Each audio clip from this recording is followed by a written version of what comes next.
зачем нам запись, если все шутит-хары запоминают, раз услышав на всю жизнь? Хорошо, спасибо. Вот. Итак. И веру мы обретаем, как мы уже обсуждали, в основном в общении с преданными, занимаясь преданным служением, изучая и слушая Писание. და როგორც ჩვენ უკვე განვიხილავდით, რწმენას ჩვენ ვიძენთ ერთგულებთან ურთიერთობის წყალობით, ნაწილების შესწავლის წყალობით. То есть мы таким образом постепенно строим этот мост в духовный мир. და ჩვენ ამგვარად თანდათანობით ვაშენებთ, ვაგებთ ამ ხიდს, რომელიც სულიერ სამყაროსკენ მიდის. Но не все так просто. მაგრამ ყველაფერი ესე მარტივად არ არის. Потому что много препятствий для строительства этого моста. იმიტომ რომ ბევრი წინააღობა არსებობს ამ ხიდის მშენებლობისთვის. Препятствий в виде, в первую очередь, сомнений. წინააღობები პირველ რიგში ეჭვების სახით მოდის. Иногда на нас накатывает нежелание. ხანდახან ჩვენ თავს გვესხმის უგუნებობა, როდესაც არაფრის კეთება არ გვინდა. Иногда какой-то внутренний протест возникает даже. ხანდახან რაღაც შინაგანი პროტესტიც კი ჩდება. То есть много препятствий в этом мире. ანუ ამ სამყაროში ბევრი წინააღობა არსებობს. Вот домашнее задание, которое у вас было, оно в основном как раз касалось этих препятствий. და შის საშინაო დავალება, რომელიც თქვენ გქონდათ, სწორედ ამ წინააღობებს ეხებოდა. Несколько вопросов, которые могут нам задавать люди или которые могут у нас возникать у самих. რამდენიმე კითხვა, რომელიც შეიძლება ადამიანებმა დაგვისვან, ან შეიძლება ჩვენ თვითონ გვიჩნდებოდეს ეს კითხვები. Таких несостыковок, кажется, что что-то не так тут. ესეთი შეუხამებლობა, რომელსაც გვეჩვენება, რომ აქ რაღაც ისე არ არის. И это особенно важно, потому что обычно сознание начинающего преданного ეს განსაკუთრებით მნიშვნელოვანია, იმიტომ რომ როგორც წესი დამწყები ერთგულის ცნობიერება, вернее, ум, უფრო სწორად კი ჭკუა. Он настроен на поиски вот этих несоответствий, противоречий. ის დარეგულირებულია ამ შეუხამებლობების და ურთიერთსაწინააღმდეგო მომენტების პოვნაზე. На негативную волну, как правильно. როგორც წესი ის დარეგულირებულია ნეგატიურ ტალღაზე. Если понаблюдать за собой, то можно увидеть, как действует ум. თუ საკუთარ თავს დავაკვირდებით, შეგვიძლია ვიხილოთ, თუ როგორ მოქმედებს ჭკუა. Вот. Когда мы первый раз какого-то человека видим, кто-то приехал в храм или кто-то в храме оказался. როდესაც რომელიმე ადამიანს პირველად ხედავთ, ვიღაც მოვიდა ტაძარში სტუმრად, ან ვიღაც პირველად აღმოჩნდა ტაძარში. И обычно такая первая подсознательная реакция вообще, кто это такой, чего ему здесь надо. როგორც წესი, ესეთი ქვეცნობიერი, არაცნობიერი რეაქცია არის ჩვენი ჭკუის, რომ ვინ არის ის და აქ რა მოიყვანა, რა ჭირდება მას. То есть какая-то угроза для своего комфорта или чего-то сразу начинает видеться. ანუ ეგრევე ჩვენი ჭკუა იწყებს ხილვას ჩვენი კომფორტის საფრთხეს, ასე ვთქვათ, აღიქვამს როგორც საფრთხეს ჩვენი კომფორტის. Начинает в нем искать недостатки, чтобы опустить его ниже тебя. იწყებს მასში ნაკლოვანებების ძიებას იმისათვის, რომ ჩემზე დაბლა დავიყვანო ის. Поэтому естественным образом у начинающих преданных обычно очень много сомнений и недостатков. ამიტომაც ბუნებრივია, რომ დამწყებ ერთგულებს ძალიან ბევრი ეჭვები და ნაკლოვანებები აქვს. Да, и вот первое сомнение, которое у человека возникает, если Бог, Он такой классный, сильный, то почему тут мы все страдаем? პირველი ეჭვი, რაც ადამიანს ბუნებრივად უჩნდება, ეს არის, რომ თუ ღმერთი ესეთი მაგარია და ესეთი კარგია, მაშინ რატო ვიტანჯებით ჩვენ აქ? И особенности даже мы можем пойти дальше, то есть, ну ладно, что здесь люди страдают, понятно, что грешат, но преданные-то почему страдают? და უფრო შორს შეგვიძლია წავიდეთ, რომ გასაგები რომ ადამიანები აქ იტანჯებიან, მაგრამ რატომ იტანჯებიან ერთგულები? ისინი ხო ცოდავენ დანარჩენებიდან. Я уже сейчас не вспомню, кто как на этот вопрос отвечал, очень много было всего. მე ხლა ვერ გავიხსენებ, ვინ როგორ უპასუხა, ძალიან ბევრი მომენტი იყო. Но, в принципе, все говорили примерно об одном и том же, მაგრამ პრინციპში ყველა საუბრობდა დაახლოებით ერთი და იგივე რამაზე. что в конечном счете эти страдания, которые здесь встречают люди, они предназначены для того, чтобы им помочь. რომ საბოლოო ჯამში ის ტანჯები, რომელსაც აქ ადამიანები ხვდებიან, გაკუთვნილია იმისათვის, რომ მათ დახმარება გაეწიოს. გაეწიოთ. Они, с одной стороны, подталкивают нас ისინი ერთის მხრივ გვიბიძგებენ ჩვენ по направлению к Богу, к духовному миру. უფლის მიმართულებით და სულიერ სამყაროს მიმართულებით. Потому что если в материальном мире люди, которые находятся под влиянием материальной энергии, они очень ленивы в духовном отношении. იმიტომ რომ მატერიალურ სამყაროში მატერიალისტი ადამიანები ძალიან ზარმაცები არიან სულიერთან მიმართებაში. То есть внутреннего стимула особенно нет, сильного двигаться к Кришне или к Богу. განსაკუთრებული შინაგანი სტიმული არ აქვთ, რომ უფლისკენ მიიტყოდნენ და სულიერ სამყაროსკენ. Поэтому у материальной энергии есть трезубец. ამიტომაც მატერიალურ ენერგიას ხელში უკავია სამკაპი. Этот трезубец олицетворяет тройственные страдания. და ეს სამკაპი გამოხატავს სამმაგ ტანჯვას. Адхьятмика, Адхидайвика и Адхибаутика. Такие сложные названия. ესეთი რთული ტერმინები აქვს, სახელები აქვს. Страдания, которые приходят от собственного тела и ума. ტანჯვები, რომლებიც მოდიან ჩვენთან საკუთარი სხეულისგან და ჭკუისგან. Страдания от других живых существ. ტანჯვები, რომლებიც მოდის სხვა ცოცხალი არსებებისგან.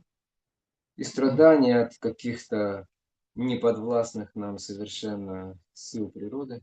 და ტანჯვები, რომლებიც მოდიან ჩვენს იმ ბუნების ძალებიდან, რომელიც მართვას ჩვენ არ გვიპყრია ხელთ. Мороз, например. მაგალითისთვის ყინვა. Если бац, электричество пропало. აი, გაიყინა ყველაფერი და უცებ ელექტროობა გაქრა. Страдания. და ტანჯვები მოვიდა. Вы прекрасно знаете все эти вещи. თქვენ მშვენივრად იცით ყველა ეს თემა. И страдания также указывают нам на то, что это не то место, где нужно задерживаться. და ტანჯვები ასევე მიუთითებს იმისკენ, ვიჩვენებს იმას, რომ აქ არ ღირს დიდხანს შეყოვნება.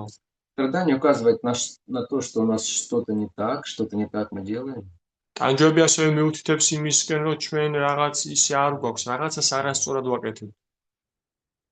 Но главное это то, что страдание, оно подталкивает нас к Богу. მაგრამ თავარი ის არის, რომ ტანჯვა ჩვენ გვიბიძგებს უფლისკენ. То есть пробуждается интерес, желание установить отношения.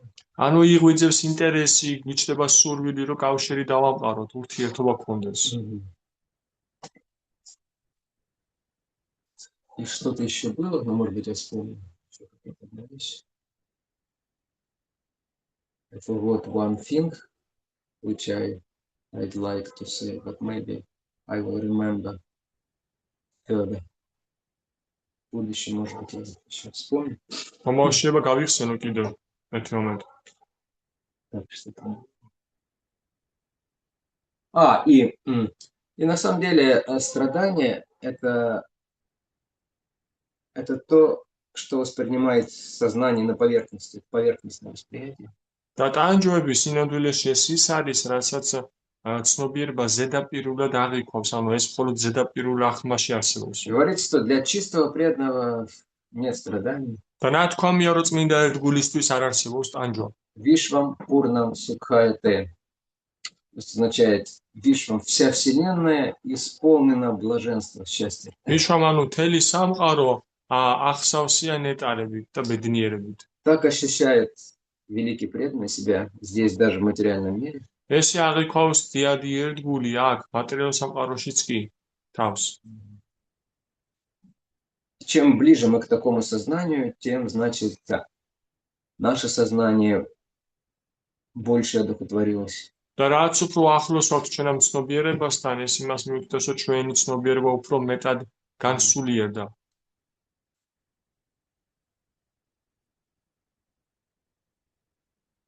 Второй вопрос касался, то есть, как Откуда вы знаете, или откуда мы знаем, что Бог есть, да? მეორე კითხვა ეხებოდა თუ საიდან იცით თქვენა, საიდან ვიცით ჩვენო ღმერთი არსებობს? Какие доказательства? რა მტკიცებულებები არის ამის? Иногда это нас спрашивают люди, иногда наш ум нас спрашивает. ხანდახან ამას გვეკითხებიან ადამიანები, ხანდახან კი ჩვენი ჭკუა გვეკითხება ამას. Всего ты так решила, я решил. საიდან გადაწყვიტე, საიდან მოიტანე ეს ვერსია? И обычно доказательство, что является доказательной силой, როგორც წესი, რა არის დამამტკიცებელი ძალა, რა არის ეს? видеоматериалы, да? ეს არის ვიდეო ჩანაწერები, То ხომ? есть нужно увидеть Бога, заснять его на мобильный. უნდა დაინახო ღმერთი და ტელეფონით ვიდეო ჩანაწერის უნდა დააფიქსიროს. Обычно люди склонны верить в то, что они видят. Это для них, значит, реально существует. Я видел, или я слышал, да, или я трогал, или я пробовал на зуб. Значит, это есть. როგორც წესი ადამიანები მიდრეკილები არიან აღთმაზე, როდესაც მე ვიხილე, მე ვიგძენი გემო, მე შევეხე მას, ანუ არსებობს მაშინ. Но с Богом как раз здесь проблема. აი, ღმერთთან მიმართებაში სწორედ აქ არის პრობლემა. Потому что Бога невозможно почувствовать и увидеть с помощью материальных чувств. იმიტომ რომ ღმერთის დანახვა და ღმერთის ესე შეხება, მასთან შეხება მატერიალური ცნობებით შეუძლებელია. То есть, более того, его можно увидеть и почувствовать только если он сам захочет. და უფრო მეტიც მისი დანახვა და მისი გზნობა, მის შეგრძნება მხოლოდ მაშინ არის შესაძლებელი თუ თავად მოუნდება ეს. То есть это не вопрос только нашего желания. ანუ ეს არ არის მარტო ჩვენი სურვილის საკითხი. То есть мы не можем по своему желанию заставить его явиться перед нами или говорить с нами. ანუ ჩვენ არ შეგვწეს ძალა, რომ ჩვენი სურვილიდან გამომდინარე გამოგვეცხადოს ჩვენ და ან როგორმე ვაიძულოთ ის მოვიდეს ჩვენთან. Но на самом деле Бога может увидеть и услышать каждый. მაგრამ სინამდვილეში ღმერთის დანახვა და მოსმენა შეუძლია ყველას. Если воспользоваться методом, который сам Бог дает нам. თუ გამოვიყენებთ იმ მეთოდს, რომელსაც თავად უფალი გვაძლევს ჩვენ. Тогда реально можно начать вначале чувствовать, что он есть. მაშინ რეალურად შესაძლებელია დასაწყისში ვიგრძნოთ, რომ ის არსებობს. Начинать понимать, почему он действует таким образом. დავიწყოთ გაგება, გააზრება იმისი თუ რატომ მოქმედებს ის ამგვარად. И в конце концов даже увидеть его. და ბოლოს ვიხილოთ კიდეც ის. Прикоснуться к нему, да, то есть. შევეხოთ მას. То есть на самом деле есть процесс, который поможет человеку доказать себе и другим, что Бог есть. სინამდვილეში არსებობს პროცესი, რომელიც დაეხმარება ადამიანს საკუთარ თავს საკუთარ თავს დაუმტკიცოს და სხვებსაც დაუმტკიცოს, რომ ღმერთი არსებობს. Но этот процесс установлен Богом, мы не можем сами решать, каким способом мы хотим его достичь. მაგრამ ეს პროცესი თავად ღმერთის მიერ არის დადგენილი და ჩვენ არ შეგვიძლია თავად დავადგინოთ მეთოდოლოგია თუ როგორ მივაღწიოთ მას. Также, если вы хотите увидеть президента или премьер-министра, ისევე როგორც თუ თქვენ გინდათ რომ მიხილოთ პრეზიდენტი ან პრემიერ-მინისტრი, вы должны следовать тем правилам, которые устанавливает этот президент или правительство, чтобы получить аудиенцию или встречу. თქვენ უნდა მიყვეთ იმ დანაწესებს, რომელიც დაადგინა ადმინისტრაციამ, პრემიერის ან პრეზიდენტის, რათა მათი აუდიენცია მიიღოთ. Вот. И второе здесь, конечно, это то, что вы все написали, но нет никаких доказательств, что Бога нет. Никто не доказал это еще. და მეორე დამამტკიცებელი საბუთი იმისი, რომ არავის არ დაუმტკიცებდა, არ არსებობს არავითარი დამამტკიცებელი საბუთი, რომ ღმერთი არ არსებობს. И с логической точки зрения, то есть логично предположить, что он все-таки есть. და ლოგიკური გადმოსახედიდან ლოგიკურია დავასრულოთ, რომ ის მაინც არსებობს. Наблюдая за этим миром, ვაკვირდებით ამ სამყაროს. здесь все устроено очень удивительно, гармонично. აქ ყველაფერი ძალიან გასაოცარ და ჰარმონიულად არის მოწყობილი. То есть все планеты в воздухе, все планеты, они двигаются, и при этом они не сталкиваются. ყველა პლანეტა მოძრაობს კოსმოსში და მაინც არ ეჯახებიან ერთმანეთს. Например, Солнце, Земля, как они расположены друг по отношению к другу. მაგალითისთვის მზედა და მიწა როგორ არიან განლაგებული ერთმანეთთან მიმართებაში. Если бы расстояние между ними было меньше всего на несколько километров, მათ შორის დაშორება ყოფილიყო უფრო ნაკლები სულ რაღაც რამდენიმე კილომეტრით, то мы бы все с вами превратились в шашлыки или в покоры. ჩვენ ერთად ყველა გავიქცეოდით ან მწვადებად ან პაკორებად.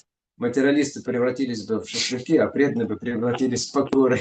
მატერიალისტები მწვადებად იქცეოდნენ, მედგულები კიდე პაკორებად. А если бы оно было на несколько километров дальше, чем есть, და ის რომ დედამიწა ყოფილიყო რამდენიმე კილომეტრით მოშორებით ვიდრე არის, то здесь был бы ледниковый период. აქ გამყინვარების პერიოდი იქნებოდა ამ შემთხვევაში. Все покрылось бы льдом, снегом и инеем. ყველაფერი დაიფარებოდა ყინვით, თოვლით და მამალოებით, ასე ვთქვათ. Если посмотреть, как устроен, например, тот же комар или те же птицы, თუ დავაკვირდებით თუ როგორ არის მოწყობილი ყოღოს ან რომელიმე ფრინველის სხეული, они могут летать, მათ შეუძლიათ ფრენა, им не нужно горючего, მათ საწვავი არ ჭირდებათ. не бывает никогда никаких птицекатастроф, არ არსებობს არავითარი ფრინველთა კატასტროფა. авиакатастрофы, постоянно происходят. ავიაკატასტროფები კი ყოველთვის მუდმივად ხდება. Но у птицев не бывает никаких инцидентов. მაგრამ ფრინველებს არ აქვთ ესეთი ინციდენტები არასდროს. Они не сталкиваются, не падают на землю. ისინი არ ეჯახებენ ერთმანეთს და მიწაზე არ ეცემიან. Все очень идеально устроено. ყველაფერი ძალიან იდეალურად არის მოწყობილი. Если посмотреть, как устроен микромир, то есть мир, который очень маленький, мы не видим, который. თუ დავაკვირდებით მიკროსამყაროს, რომელიც ძალიან პატარა არის და ჩვენ ვერ ხედავთ ჩვეულებრივი თვალით. Там говорится, что вот эти вот процессы, которые происходят всего лишь в одной клетке, იქ საუბარი მიდის, რომ აი აქ ერთ პატარა უჯრედში რა პროცესებიც მიდის, они устроены более сложно, чем функционирование целого огромного города, например, такого как Москва или Тбилиси. ის ბევრად რთულად არის მოწყობილი, ვიდრე შედარებისთვის ვავიღოთ მოსკოვის ან თბილისისნაირი ქალაქის структура. А здесь видите столько всяких там электрических сетей, водопроводных сетей, газ и так далее. აქ კიდე ხომ ხედავთ რამდენი სხვადასხვა ტიპის ქსელია, იქ ელექტროქსელი, წყლის თუ გაზის. А клетка это гораздо более сложный механизм. უჯრედი კი ეს ბევრად რთული მექანიზმია. Ведь он работает, причем сам себя поддерживает и воспроизводит. და ის თანაც მუშაობს, თავს ინარჩუნებს თავად და თანაც მრავლდება.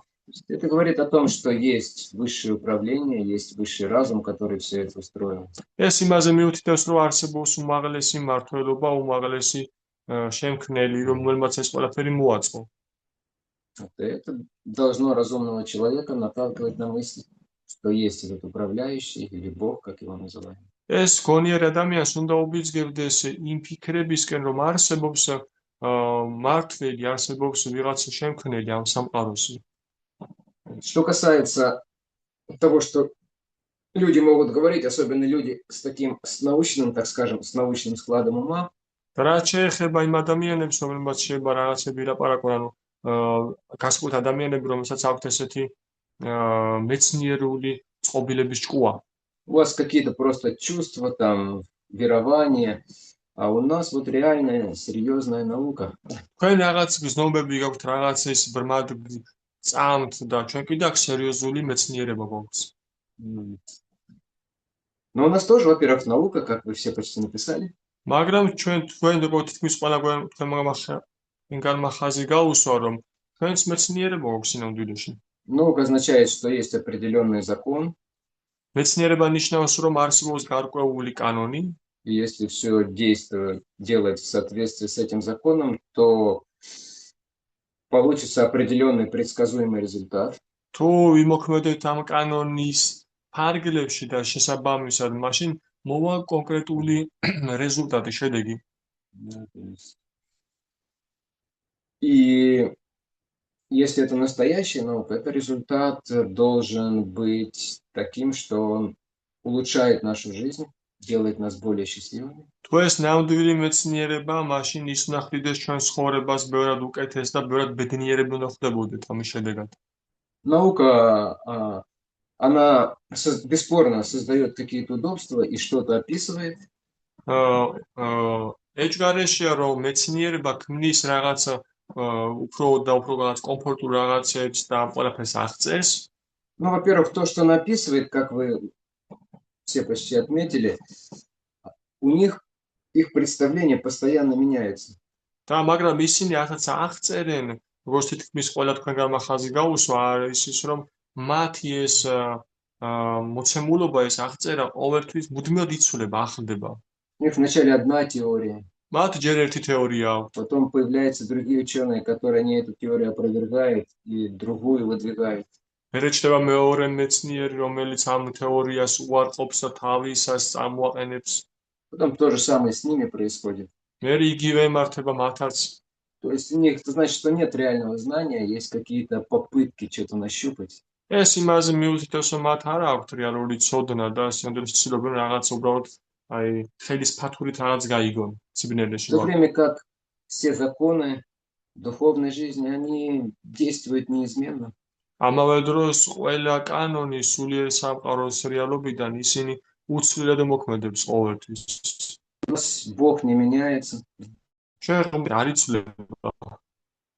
Все, Кришна. Кришна. Он, конечно, меняется, да? თქმა უნდა ის იცვლება, მაგრამ Говорится, что каждый день он выглядит по-новому. რა თქვა მია რომ ყოველ დღე ის ახლებურად გამოიყურება. Вот, но на внутреннем уровне он не меняется. მაგრამ შინაგან დონეზე ის არ იცვლება. Он бесконечно прекрасный, бесконечно любящий, заботливый, всезнающий, да, всемогущий. ის უსასრულოდ მცოდნია, უსასრულოდ ლამაზია, უსასრულოდ მოსიყვარულია და უსასრულოდ არის ყოველთვის.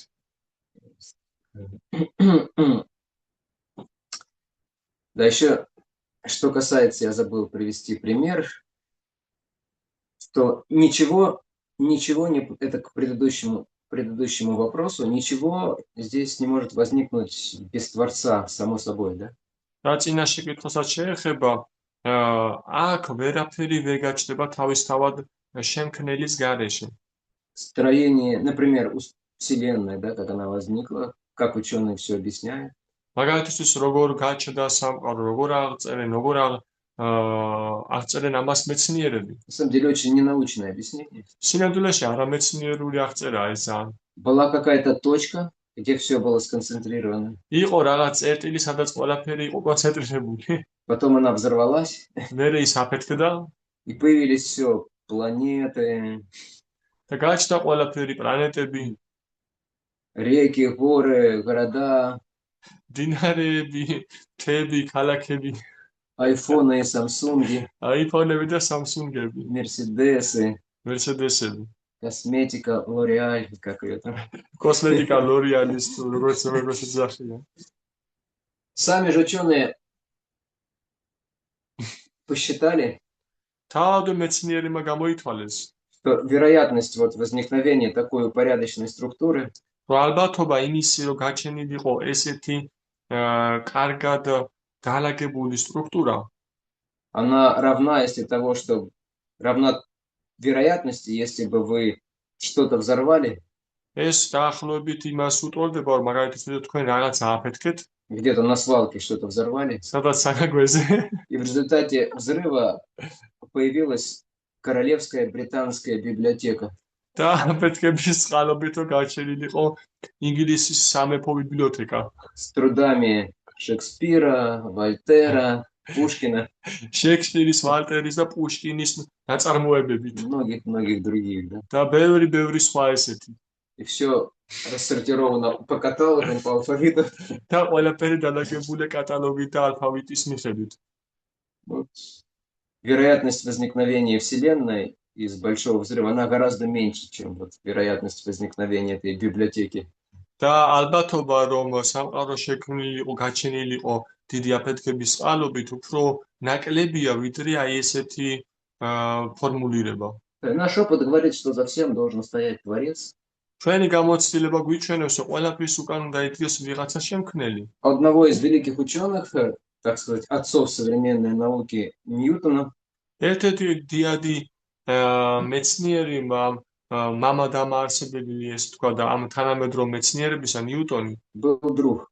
მეგობარი ყავდა. Причем сам Ньютон был достаточно верующим человеком. მიუხედავად იმისა, რომ თავად ნიუტონი საკმაოდ მორწმუნე ადამიანი იყო. То есть он связывал все свои открытия с откровением, которое Бог ему послал. Ну, так оно и было на самом деле. ის აკავშირებდა ყველა თავის აღმოჩენას უფლის მიერ მიცემულ გაცნობიერებას. Но друг, он ესეც იყო მართლაც. его постоянно критиковал. Ты такой умный человек, и ты какого-то Бога веришь, что вообще не научно, не рационально. მისი მეგობარი მუდმივად აკრიტიკებდა მას, რომ შენ ესეთი ჭკვიანი და გონიერი ადამიანი ხარ და ყველაფერს ყოველთვის ატო აკავშირებ, რომელიც საერთოდ არ არის მეცნიერული. И Ньютон пытался его переубедить, но тот не соглашался, не воспринимал. და ნიუტონი ცდილობდა რომ გადაერწმუნებინა ის, მაგრამ ის არაფრით არ ეთანხმებოდა ამას. Тогда он что сделал? Он то ли сделал сам, то ли попросил кого-то, он сделал макет Солнечной системы. მერე რა გააკეთა მან ან თვითონ გააკეთა, ან ვიღაცას თხოვა, რომ მზის სისტემის макеტი შეექმნა. Причем этот макет он мог двигаться. და თანაც ეს ამაკეტს უნდა შეძლებოდა მოძრაობა. Там если ручку покрутить, да, то вся система приходила в движение, там планеты начинали вращаться. თუ ამ სახელურს დაატრიალებდით, მაშინ მთელი ეს პლანეტები და მთელი სისტემა მოძრაობას იწყებდა. И он поставил этот макет на свой стол.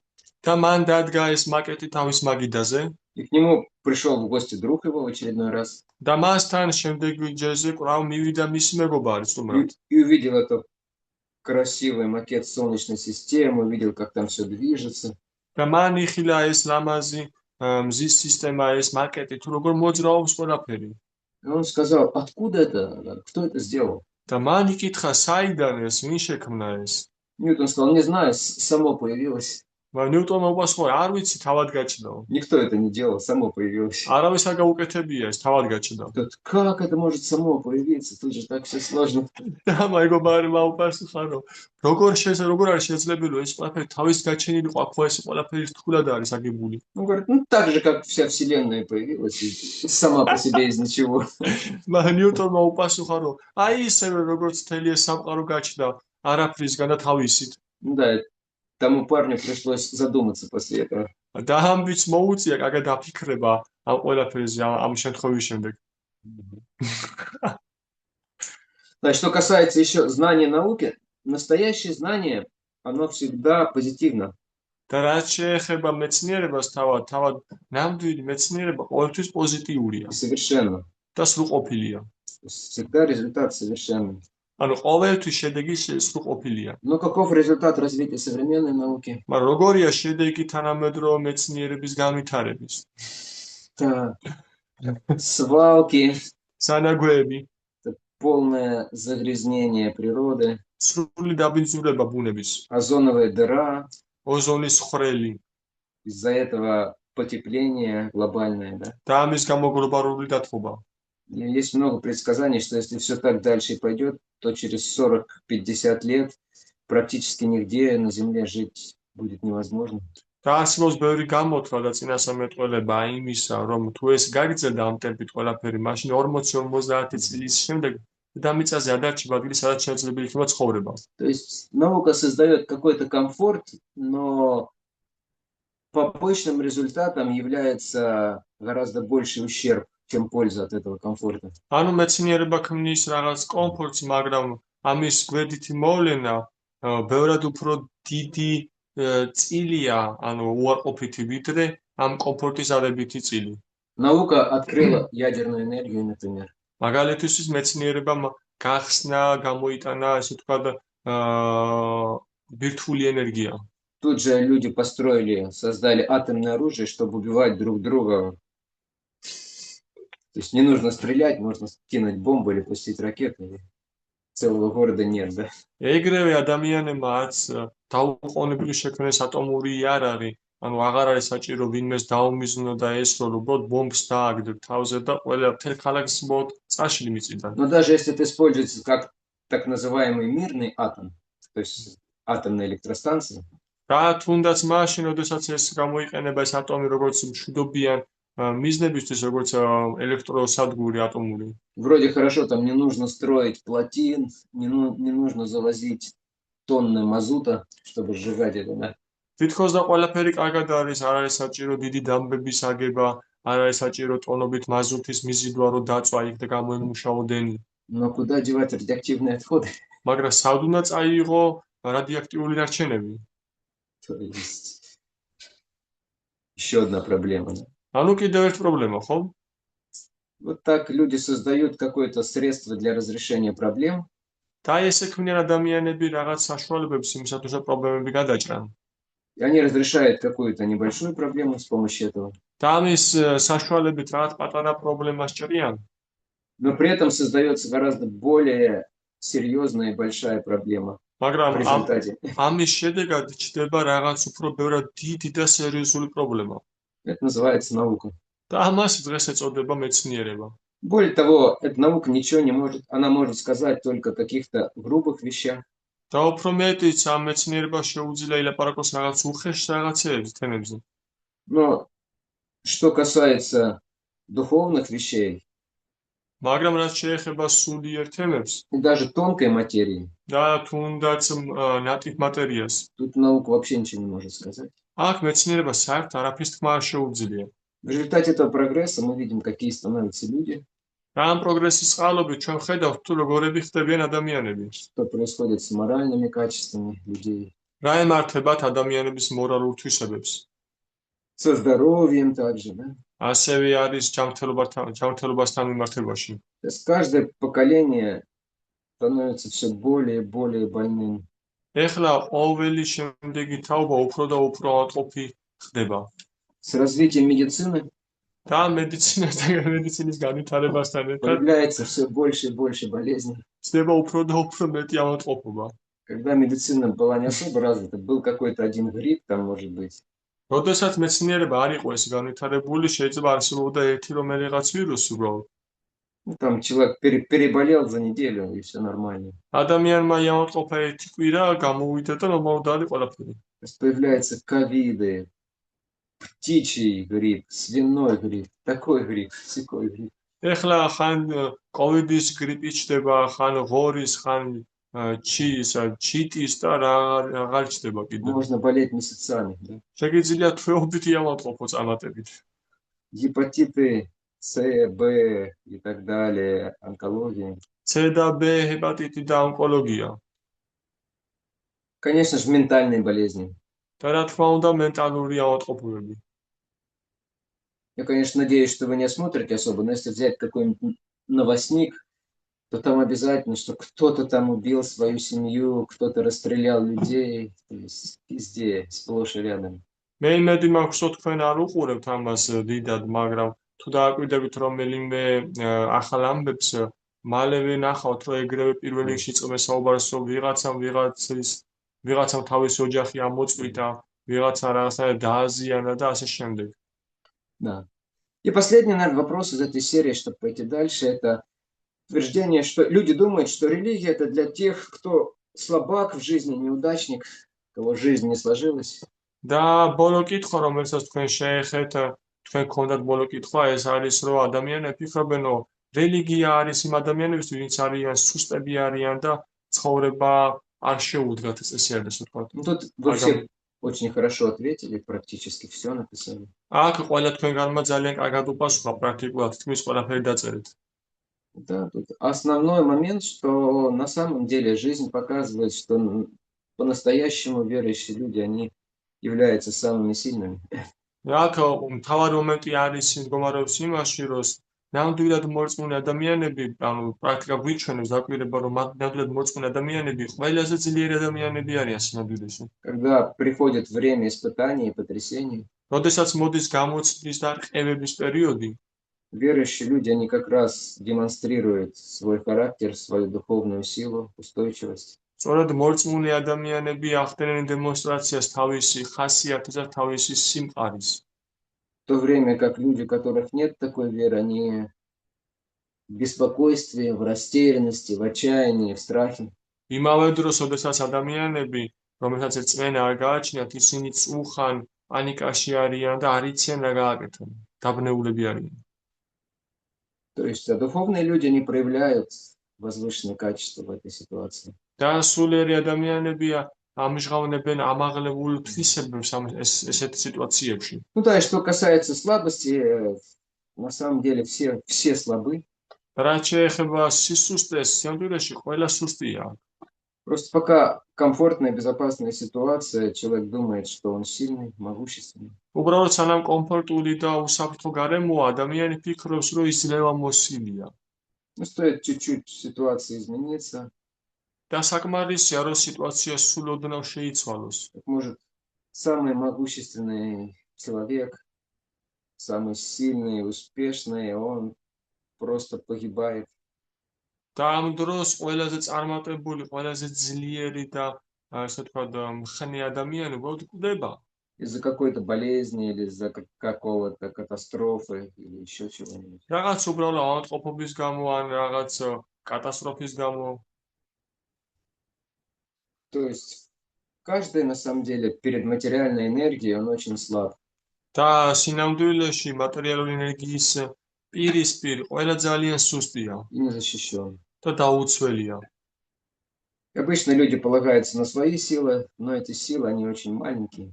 და როგორც წესი ადამიანები ეყრდნობიან და იმედი აქვს თავისი ძალების, მაგრამ ეს ძალიან ცოტაა. В то время как верующие люди, они полагаются на силу Бога. იმავე დროს მორწმუნე ადამიანები ეყრდნობიან და იმედი აქვთ ღმერთის ძალის.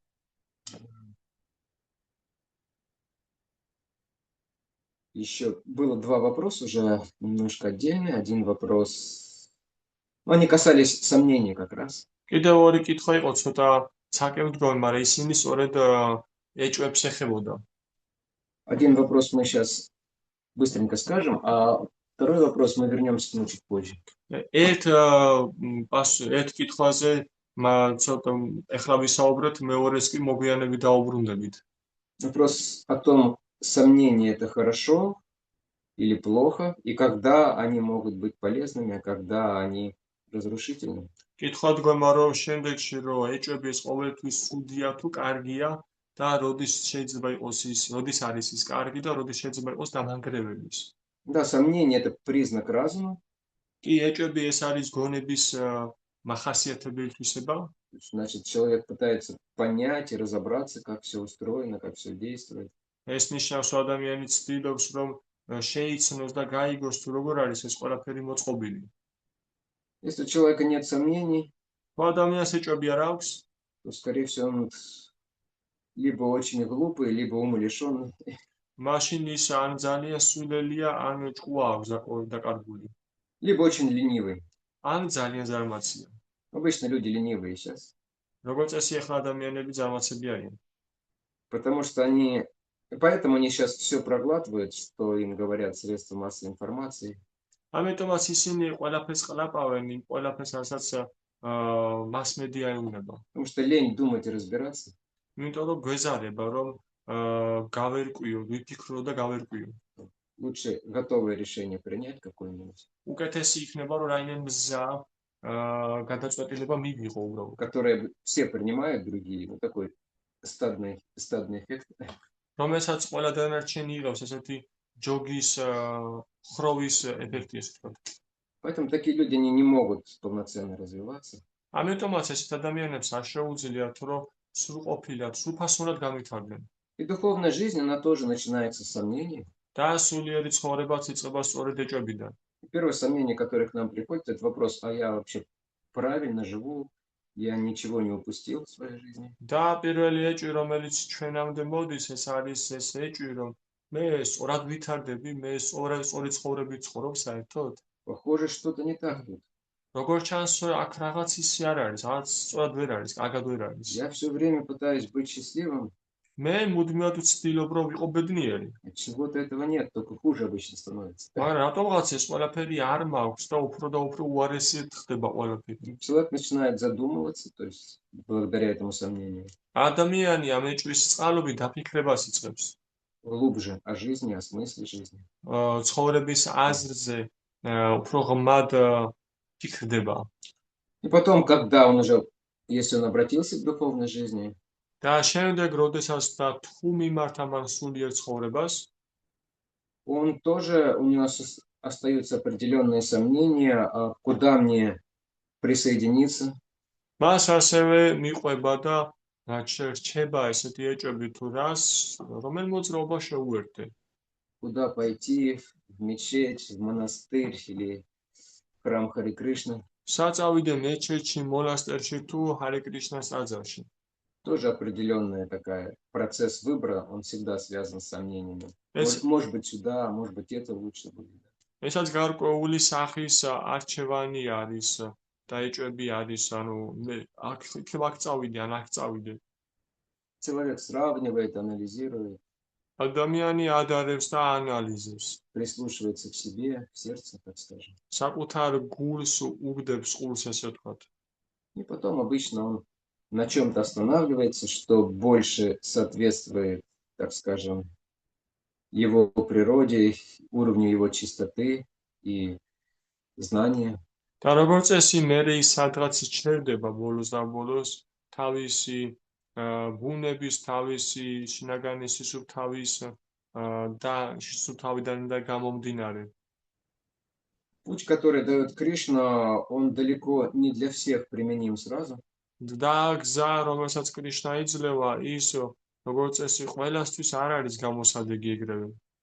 То есть кому-то будет лучше пока еще пойти куда-то в другое место. ანუ ვიღაცისთვის ჯერ კიდევ უფრო გამოსადეგი და კარგი იქნება, რომ ჯერ წავიდეს რომელიღაც სხვა ადგილას. Одна преданная знакомая моя в Курске, ну, примерно моя ровесница, და ერთი ერთგული, რომელიც კურსკიდან არის, ის დაახლოებით ჩემი თანატოლია. и она была лет 20 в трансцендентной медитации. ის დაახლოებით 20 წელი იყო ტრანსცენდენტულ მედიტაციაში. Популярное движение на Западе. Не знаю, в Грузии навряд ли оно было популярным. ის საკმაოდ პოპულარულია დასავლეთში. პოპულარული მოძრაობაა. И потом, когда она встретила преданных, она очень сильно воодушевилась. და შემდეგ, როდესაც ის ერთგულებს შეხვდა, ის ძალიან ძლიერ აერთო სულისკვეთება გაუჩნდა. Она говорит, почему я раньше об этом не узнала, когда была молодая, здоровая? ის ამბობს, რომ რატო ადრე არ გავიგე ამ ყველაფრის შესახებ, როდესაც ახალგაზრდა და ჯანმრთელი ვიყავი. Ну, мы знаем почему, да? მაგრამ ჩვენ ვიცით რატომაც, ხო? Ну, потому что не было еще готовности, чтобы принять именно учение Кришны, принять философию и практику Кришны. იმიტომ რომ ჯერ არ იყო მზაობა სამისოდ, რომ მიიღო კრიშნას სწავლება და ფილოსოფია და მთელი ეს ცოდნა. Вот. И даже когда мы приходим в общество преданных, мы тоже подвергаем сомнению какие-то вещи. Мы пытаемся, например, найти духовного учителя, кого принять. და მაშინაც კი, როდესაც ჩვენ მოვდივართ ერთგულების საზოგადოებაში, ჩვენ მაშინაც ჩება რაღაც ეჭვები, როდესაც ცდილობთ რომ ვიპოვოთ სულიერი მოძღვარი, ცდილობთ რომ ურთიერთობაში შევიდეთ ერთგულებთან. Духовного учителя, конечно, нет такой роскоши. Обычно кто приходит, того и нужно принимать. და სულიერ მოძღვართან მიმართებაში არ არის ესეთი დიდი ფუფუნება, როგორც წესი, ვინც მოდის ჩვენთან, ის უნდა მივიღოთ, ესე ვთქვათ. Но мы обычно выбираем, то есть мы слушаем, там, присматриваемся, потом думаем, вот это вот мой духовный учитель. და ჩვენ როგორც წესი კი მაინც როგორც წესი ვაკვირდებით, უსმენთ და ვფიქრობთ, რომ აი ეს როგორც ჩანს ჩემი სულიერი მოძღვარია. Если мы искренне, если мы выбрали по-настоящему, обычно Кришна в этом участвует, то после этого, конечно, уже не очень хорошо сомневаться. და ჩვენ თუ გულწრფელები ვართ და ჩვენ თუ უკვე ავარჩიეთ და მივიღეთ სულიერ მოძღვარის სამდროში, ამაში კრიშნა მონაწილეობს, მაშინ მერე უკვე კარგი არ არის ეჭვების ქონა და ყოყმანი. Потому что это будет создавать препятствия, блоки для получения духовного знания от гуру, если мы в нем сомневались. იმიტომ რომ ეს გააჩენს წინაღობებს და ესე ვთქვათ დამბებს გააჩენს იმასთან მიმართებაში, რასაც სულიერ მოძღვარი გვაძლევს ჩვენ. Потому что Прабхупада говорит в комментарии, сомнения в словах авторитета, ну, то есть гуру или писаний, губительны для духовной жизни. და შილა პრაბჰუპადა თავის კომენტარებში არაერთხელ წერს, რომ ეჭვების ქონა გურუს და ავტორიტეტის სიტყვებში, ან წინა წერილების სიტყვებში, ეს არის სერიოზული დაბრკოლება სულიერი ცხოვრების გზაზე. Но это не значит, что у нас никаких сомнений не будет после того, как мы приняли гуру и приняли процесс бхакти. მაგრამ ეს არ ნიშნავს იმას, რომ ჩვენ არავითარი ეჭვი აღარ გვექნება, როდესაც ჩვენ მივიღებთ გურუ ან ბhaktis პროცესი. Но сомнения будут уже касаться таких вещей, მაგრამ ეჭვები უკვე შეეხება ისეთ რაღაცებს, როგორიც არის а я правильно понимаю, что гуру говорит, что Писания говорят. У меня правильное понимание, правильное видение или нет? და მე სწორად ვიგებ კი იმას, რაც გურუ ამბობს, სწორად ვიგებ კი წმინდა წერილების მიერ გადმოცემულს. აი ამას შეეხება ძირითადი ეჭვები. А я правильно я правильно действую, да, я следую тем обетам и правилам, которые нужно или нет.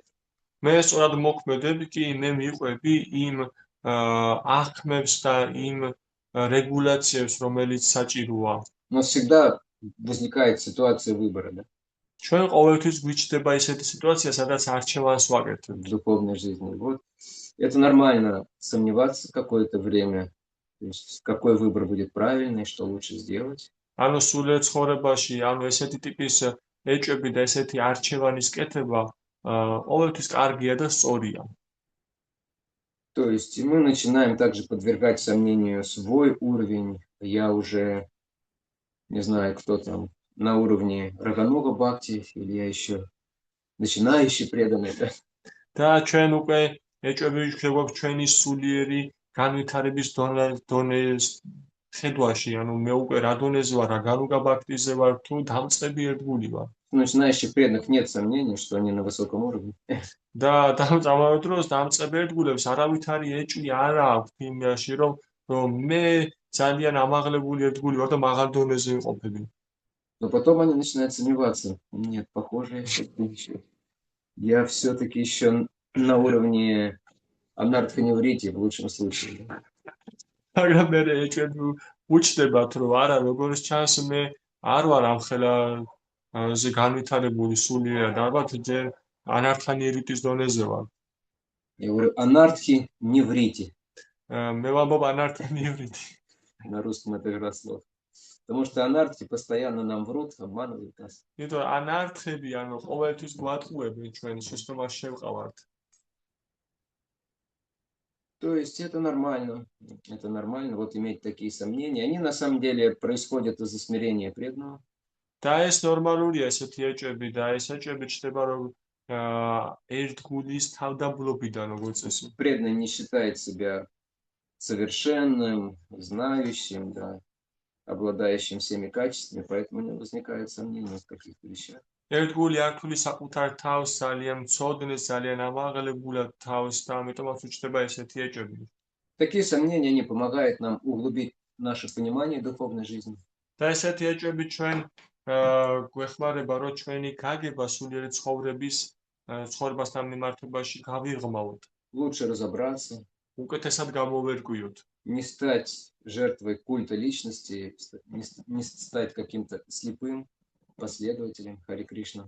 და რომ არ გავხდეთ რაღაც პიროვნების კულტის თაყვანისმცემელი ან ბრმა მიმდევარი ან ესეთი ბრმა ჰარი კრიშნას ფანატიკოსი, ასე ვთქვათ. Потому что вот эти вот разрешения таких сомнений, оно очень сильно укрепляет веру и углубляет.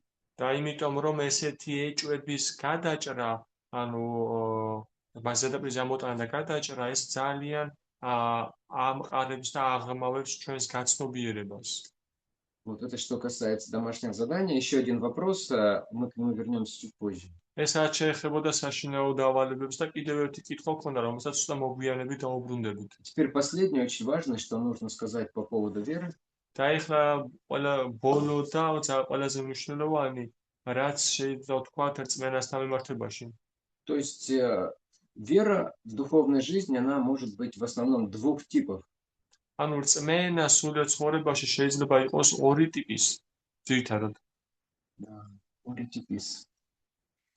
А,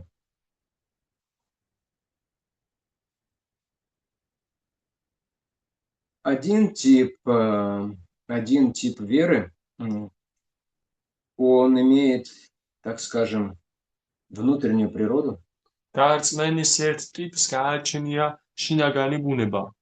и он основывается на нашей глубинной какой-то духовной природе. და ის დაფუძნებულია რაღაც ჩვენს შინაგან სულიერ ბუნებაზე. То есть, например, когда вера – это такая настройка на истину всегда означает. და რწმენა ეს არის თქვა დარეგულირება, ანუ კონცენტრაცია ჭეშმარიტებაზე. Да, то есть, когда мы всегда стремимся держаться за истину, როდესაც ჩვენ ყოველთვის ვცდილობთ, რომ ჭეშმარიტებაზე ვიყოთ ჩაბღაუჭებული, ჩაჭიდებული. и когда мы встречаемся в жизни с проявлением этой истины духовной, და როდესაც ჩვენ ცხოვრებაში ხვდებით ამ ჭეშმარიტების გამოვლინებას, обычно, когда мы слушаем преданных или читаем книги, особенно книги Шрилы Прабхупады, და როგორც წესი, როდესაც ჩვენ უსმენთ ერთგულებს, ამ უსმენთ პრაბჰუპადას წიგნებს კითხულობთ, у вас наверняка возникало такое ощущение: о, так ведь я вот всегда это знал. თქვენ ალბათ გაგჩენიათ ესეთი შეგრძნება, რომ ეს ყველაფერი ყოველთვის ვიცოდი ეს, Что вот все так и должно было быть. რომ ყველაფერი ესეც უნდა ყოფილიყო. Но я просто не мог выразить это словами, как-то все это свести, но вот я всегда чувствовал, что вот так оно должно быть по-настоящему. მაგრამ მე უბრალოდ არ შემეძლო სიტყვებით გამომეხატა ეს და ცხოვრებაში გამომეხატა ეს, მაგრამ შემდგომში აი ეს უნდა ყოფილიყო ყველაფერი. И в действительности это так, потому что эта истина, она у нас уже есть внутри, но она скрыта. და ეს მართლაც ესია, იმიტომ რომ ეს ჭეშმარიტება ჩვენში უკვე არსებობს შიგნით, მაგრამ ის დამალული, დაფარული უпросот. И когда мы сталкиваемся с каким-то проявлением этой истины вовне нас, да, то происходит вот этот вот контакт, и то, что у нас было внутри, оно выходит тоже оттуда. და როდესაც ჩვენ პირისპირ ხვდებით ამ ჭეშმარიტების ესეთ გამოვლინებას ცხოვრებაში, ჩვენი ეს შინაგანი ჭეშმარიტება სწორედ ჩდება და გარეთ გამოდის ისიც. И это как раз и называется шрадхой, если по-простому объяснять. და მარტივიანით რომ ავხსნათ, სწორედ ამას ეწოდება შრათა. Вот это вот наш внутренний отклик на встречу с истиной вовне нас. ეს ჩვენი შინაგანი პასუხი გარეგნულთან შეხებაში. И дальше наша задача в первую очередь развивать вот эту вот свою внутреннюю шрадху, внутреннюю веру. და შემდეგ ჩვენი, ესე ვთქვათ, მიზანი და ჩვენი დავალება, ესე ვთქვათ, არის რომ ეს შინაგანი შრათა განვივითაროთ. Она вначале будет очень маленькой, და ის დასაწყისში ძალიან პატარა იქნება, но она очень важная будет для нас. მაგრამ ის ძალიან მნიშვნელოვანი იქნება ჩვენთვის. Госвами Махарадж приводит такой пример, გოსვამი მაჰარაჯს მოყავს ესეთი მაგალითი, что вот эта вот жизнь в этом мире, она подобна, знаете, нахождению в пустыне. რომ ეს ცხოვრება და это жизнь, ეს ცხოვრება ამ დონეზე გავს უდაბნოში ყოფნას. Вот в этой пустыне очень жарко, очень мучительно, все горячее, нет негде практически найти прибежище, тени или воды. და ამ უდაბნოში, ამ ადგილას ძალიან ცხელა და ძალიან რთულია ყოფნა და ვერცად ვერ იპოვი თავში საფარას და ვერ წყალს. И вдруг мы оказываемся в каком-то оазисе, და უცებ ჩვენ აღმოჩნდებით რომელიღაც ოაზისში, где как раз есть тень, есть вода, где можно передохнуть. სწორედ სადაც სწორედ ისა ყველაფერია, ის ჭრდილია, წყალია და ადგილი სადაც შეიძლება შევისვენოთ. Вздохнуть свободно, да. შეგვიძლია თავისუფლად ამოვისუნთქო და ჩავისუნთქოთ. По-хорошему немного так расслабиться. კარგად რომ ესე ვთქვათ მოვეშვათ, მოვდუნდეთ. В материальной жизни мы всегда напряжены. იმიტომ რომ მატერიალურ ცხოვრებაში ჩვენ ყოველთვის დაძაბულები ვართ. И это вот вызывает как раз стрессы, внутреннюю усталость, болезни. და სწორედ ეს იწვევს სტრესებს, შინაგან ავადმყოფობებს, შინაგან სირთულებს და ავადმყოფობებს. И вот этот вот оазис, это как раз и есть та вера, которая у нас проявилась, зародилась благодаря общению с представителями Кришны. და სწორედ ეს არის ეს ოაზისი, რომელიც ჩვენ განგვივითარდა კრიშნას წარმომადგენლებთან შემხებლობაში და ურთიერთობაში, ანუ ერთგულებთან. И вся наша задача теперь это расширять этот оазис. და ჩვენი ხალა მიზანი არის, რომ აი ეს ოაზისი ნელ-ნელა გავაფართოვოთ. Чтобы меньше в нашей жизни было пустыни и больше этого островка зелени. რომ უფრო ნაკლები წილი ეკავოს ამ უდაბნოს ჩვენ ცხოვრებაში და უფრო მეტი ოაზისი იყოს და ეს სიმწვანე ჩვენ ცხოვრებაში. То есть вот такая вера, она называется свабхавики шрадха, და свабхавики. და ესეთ რწმენას ეწოდება სვაბჰავიკი შრათა. То есть свабхавик означает присущие нашей бхаве, то есть присущие нам вера. სვაბჰავიკი ნიშნავს, რომელიც ჩვენ ბჰავას ბუნებრივად თან ახლავს. И это очень хорошая, очень правильная вера. და ეს ძალიან კარგი და სწორი რწმენაა. Но очень часто встречается другой тип веры. და ძალიან ხშირად გვხდება სხვა ტიპის რწმენა. То есть это не наша вера, ანუ ეს არ არის ჩვენი რწმენა, но так или иначе она повлияла на нас. მაგრამ ასე თუ ისე მან იმოქმედა ჩვენზე. В каком смысле это вера извне или вера, навязанная нам? რაღაც თვალსაზრისით ეს რწმენა არის გარეგნული ან თავსმოხვეული ჩვენზე. Джива Госвами называет это сложное слово, но не переживайте, если не запомните. Бала утпадита шрадха. და ჯივა გოსვამი მას უწოდებს ბალა უტპავიტა შრათა. Утпадит. То есть навязанная нам. ანუ თავსმოხვეული ჩვენზე. То есть на самом деле это не наша вера, просто вера кого-то другого нас накрыла. სინამდვილეში ეს არ არის ჩვენი რწმენა, უბრალოდ ვიღაცის რწმენამ ესე თქვა გადაგუფარა. И нам кажется, что мы стали мощными верующими, допустим. და ჩვენ გვეჩვენება, რომ ხდებით გავხდით მძლავრი მორწმუნე, ძლიერი. К сожалению, очень часто вот эта навязанная вера, она не бывает правильной еще к тому же.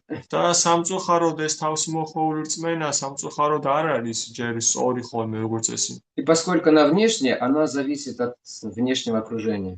და იქიდან გამომდინარე, რომ ის გარეგნულია, გარეგანია, ის დამოკიდებული ამიტომაც გარე სამყაროზე. Если свабхавика шрадха, она наша, и она с нами будет всегда в любой ситуации, в любых обстоятельствах. თუ სვაბჰავიკა შრათა ის ჩვენია და ჩვენთან ერთად იქნება ნებისმიერ მომენტში და ნებისმიერ სიტუაციაში, то вот эта вот вера, ее можно называть социальная вера, вера, навязанная нам социумом, она очень сильно зависит от ситуации. ამავე დროს აი ეს რწმენა, რომელიც თავსმოხვეულია ჩვენზე, ანუ სოციუმის მიერ, ის ძალიან ძლიერად არის დამოკიდებული ამ სოციუმთან ურთიერთობაზე. То есть что-то произошло, изменилось, кто-то что-то нам сказал, кто-то что-то не так сделал, и у нас сразу кризис веры, проблема. რაღაც მოხდა, რაღაც ისე არ წავიდა, ვიღაცამ რაღაც გვითხრა, რაღაც მოვისმინეთ, რაღაც ისე არ გააკეთა ვიღაცამ და ჩვენ უკვე ამ წმენის კრიზისი გვეწება. Сознание Кришны не работает. კრიშნას ცნობიერება არ მუშაობს. Тут все на самом деле все притворяются, да, или еще что-то. აქ სინამდვილეში ყველა თვალთმარცობს ან კიდევ რაიმე ესეთი. И вот этот вот последний вопрос, он касался этой ситуации. Например, там, если все вокруг меня практикуют, если старшие очень хорошо говорят и все правильно делают, я спокоен, я тоже практикую, да? და თუ გარშემო ყველა სერიოზულად აპრაქტიკებს, უბრალოდ ერთგულები ძალიან სერიოზულად აპრაქტიკებენ და ყველაფერი კარგად მიდის, მაშინ მეც მშვიდად ვარ, წნარად ვარ და მეც კარგად ვაპრაქტიკებ. А если все начинают разбегаться, особенно если кто-то из старших что-то не так делает, და ყველა თუ აქეთ-იქით გარბის იფანტება განსაკუთრებით თუ რომელიღაც უფროსი რაღაც ერთგული რაღაცას არასწორად აკეთებს, я тоже разочаровываюсь и бросаю.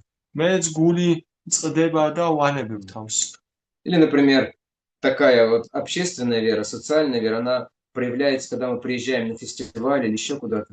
ან მაგალითისთვის აი ესეთი სოციალური საზოგადოებრივი რწმენა ჩნდება მაშინაც, ვლინდება მაშინაც, როდესაც სადმე ფესტივალზე მივდივართ ან საიდუმე У ერთად. нас возникает огромный энтузиазм воспевать, служить.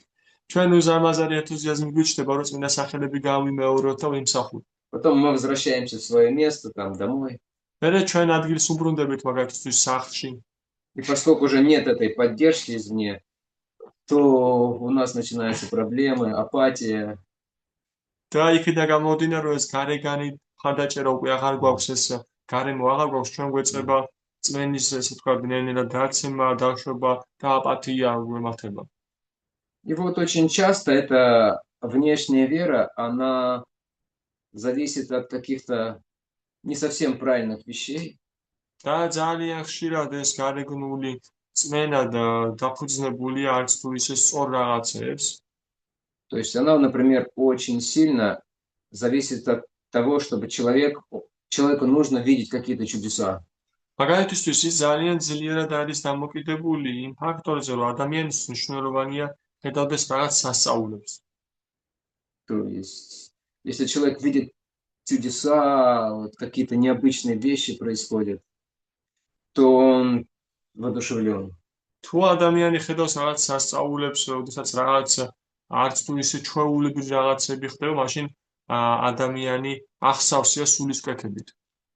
Помню, в начале 90-х годов один мой друг, с которым я ездил на Санкиртон, მე მახსოვს 90-იან წლების დასაწყისში ჩემი ერთ-ერთი ახლო მეგობარი სანკირტანაზე გადიოდა. его мама, она тоже начала практиковать сознание Кришны. და დედამისმაც და ასევე დაიწყო კრიშნას ცნობიერების პრაქტიკა. И она занималась каким-то небольшим бизнесом. და ის დაკავებული იყო რაღაც პატარა ბიზნესით. Когда мы приехали в этот город, в котором она как раз жила, мы там распространяли книги. და როდესაც ჩვენ მივედით იმ ქალაქში, სადაც დედამისი ცხოვრობდა, ჩვენ იქ წიგნებს ვავრცელებდით. Она там организовала нам комнату в общежитии, где мы могли остановиться. მან დედამისმა დაგვიორგანიზა ოთახი საერთო საცხოვრებელში, სადაც შეგვეძლო ჩვენ ღამის გათენება. И как-то она вечером пришла такая счастливая и говорит: Кришна сегодня так удачно машину продал. Кришна продал. Ну, она продавала машину, но как бы она говорит: Кришна продал машину, это же Кришна все делает, мы знаем же, что. რო დედამისის საღამოს მოვიდა, ესე ძალიან გახარებულიო და ვითხრაო, გაგვიზიარაო, რომ დღეს კრიშნამ ისე კარგად გაყიდაო მაქანა გაყიდაო. Или это может выглядеть в случае наших студентов преданных. Кришна сегодня так замечательно сдал экзамен. ეს შეგვიძლია ვნახოთ ჩვენ სტუდენტებს, რომელიც სულისკვეთებით მოდიან ხოლმე, რომ კრიშნამ ისე კარგად ჩააბარა დღეს გამოცდა. И энтузиазм возникает, да? და ენთუზიაზმი ჩდება, ხო? А подумал, если бы Кришна не продал машину, или экзамен был бы неудачным. მე ვიფიქრე, რომ თუ კრიშნა წარმატებით არ გაყიდიდა მაქანას, ან წარმატებით არ ჩააბარებდა ამ გამოცდას, მაშინ то у человека сразу пропал энтузиазм повторять Харе Кришна и общаться с преданными. ადამიანს ეგრევე გაუჩნდებოდა ენთუზიაზმი, რომ ჰარე კრიშნა გაემეორებინა და ერთგულებთან ურთიერთობა ქონოდა. Поэтому есть такая категория преданных, которым нужно обязательно показывать всегда какие-то, чтобы в жизни чудеса происходили, такие вот необычные явления. ამიტომაც არსებობს ესეთი კატეგორია ადამიანების, რომლისთვის მნიშვნელოვანია, რომ ყოველთვის რაღაც სასწაულები შეხედავდეს და ესეთი რაღაც უჩვეულო მომენტებს. Но проблема в том, что когда все это заканчивается, то и вера тоже заканчивается. მაგრამ პრობლემა მაშინ მდგომარეობს, რომ როდესაც ეს ყველაფერი მთავრდება, რწმენაც მთავრდება იქ. Когда Шрила Прабхупада люди приходили иногда и спрашивали: а вы можете показать чудеса? Какие чудеса ваш Бог может сделать или делает, да? მაგალითად, შრილა პრაბჰუპადას როდესაც მილიონი ხშირად ეკითხებოდნენ, რომ შეგიძლიათ რაიმე სასწაული გვაჩვენოთ, ან ღმერთს რა სასწაულის კეთება შეუძლია.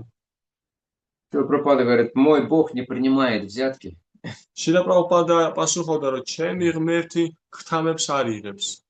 То есть он не покупает других чудесами. ანუ ის არ ყიდულობს სხვებს სასწაულებით. Да. Он говорил: а мое чудо, он показывал на своих учеников, вот это вот и есть мое чудо. პრაბჰუპადა კი ასე ამატყდა ამას, რომ ჩემი სასწაული კი აი ესენი არიან, თავის მოსწავლეებისკენ იშვერდა ხელს.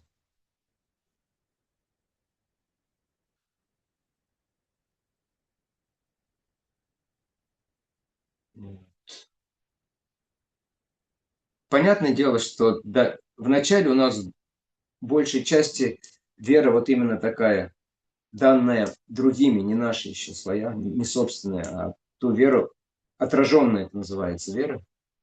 და ჩანს რომ დასაწყისი ჩვენი რწმენა სწორედ აი ესეთი არის, ანუ ჯერ ის არ არის ჩვენი და ის არის რაც გარე სამყაროდან არეკლილი.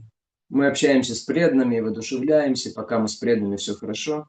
ჩვენ ურთიერთობთ ერთგულებთან, ჩვენ სულისკვეთება გვიჩნდება, სანამ ერთგულებთან ყველაფერი კარგად არის.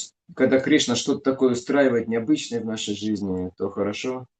და როდესაც კრიშნა რაღაცას აწევს ჩვენ ცხოვრებაში, რაღაც კარგს, მაშინაც კარგად არის ყველაფერი.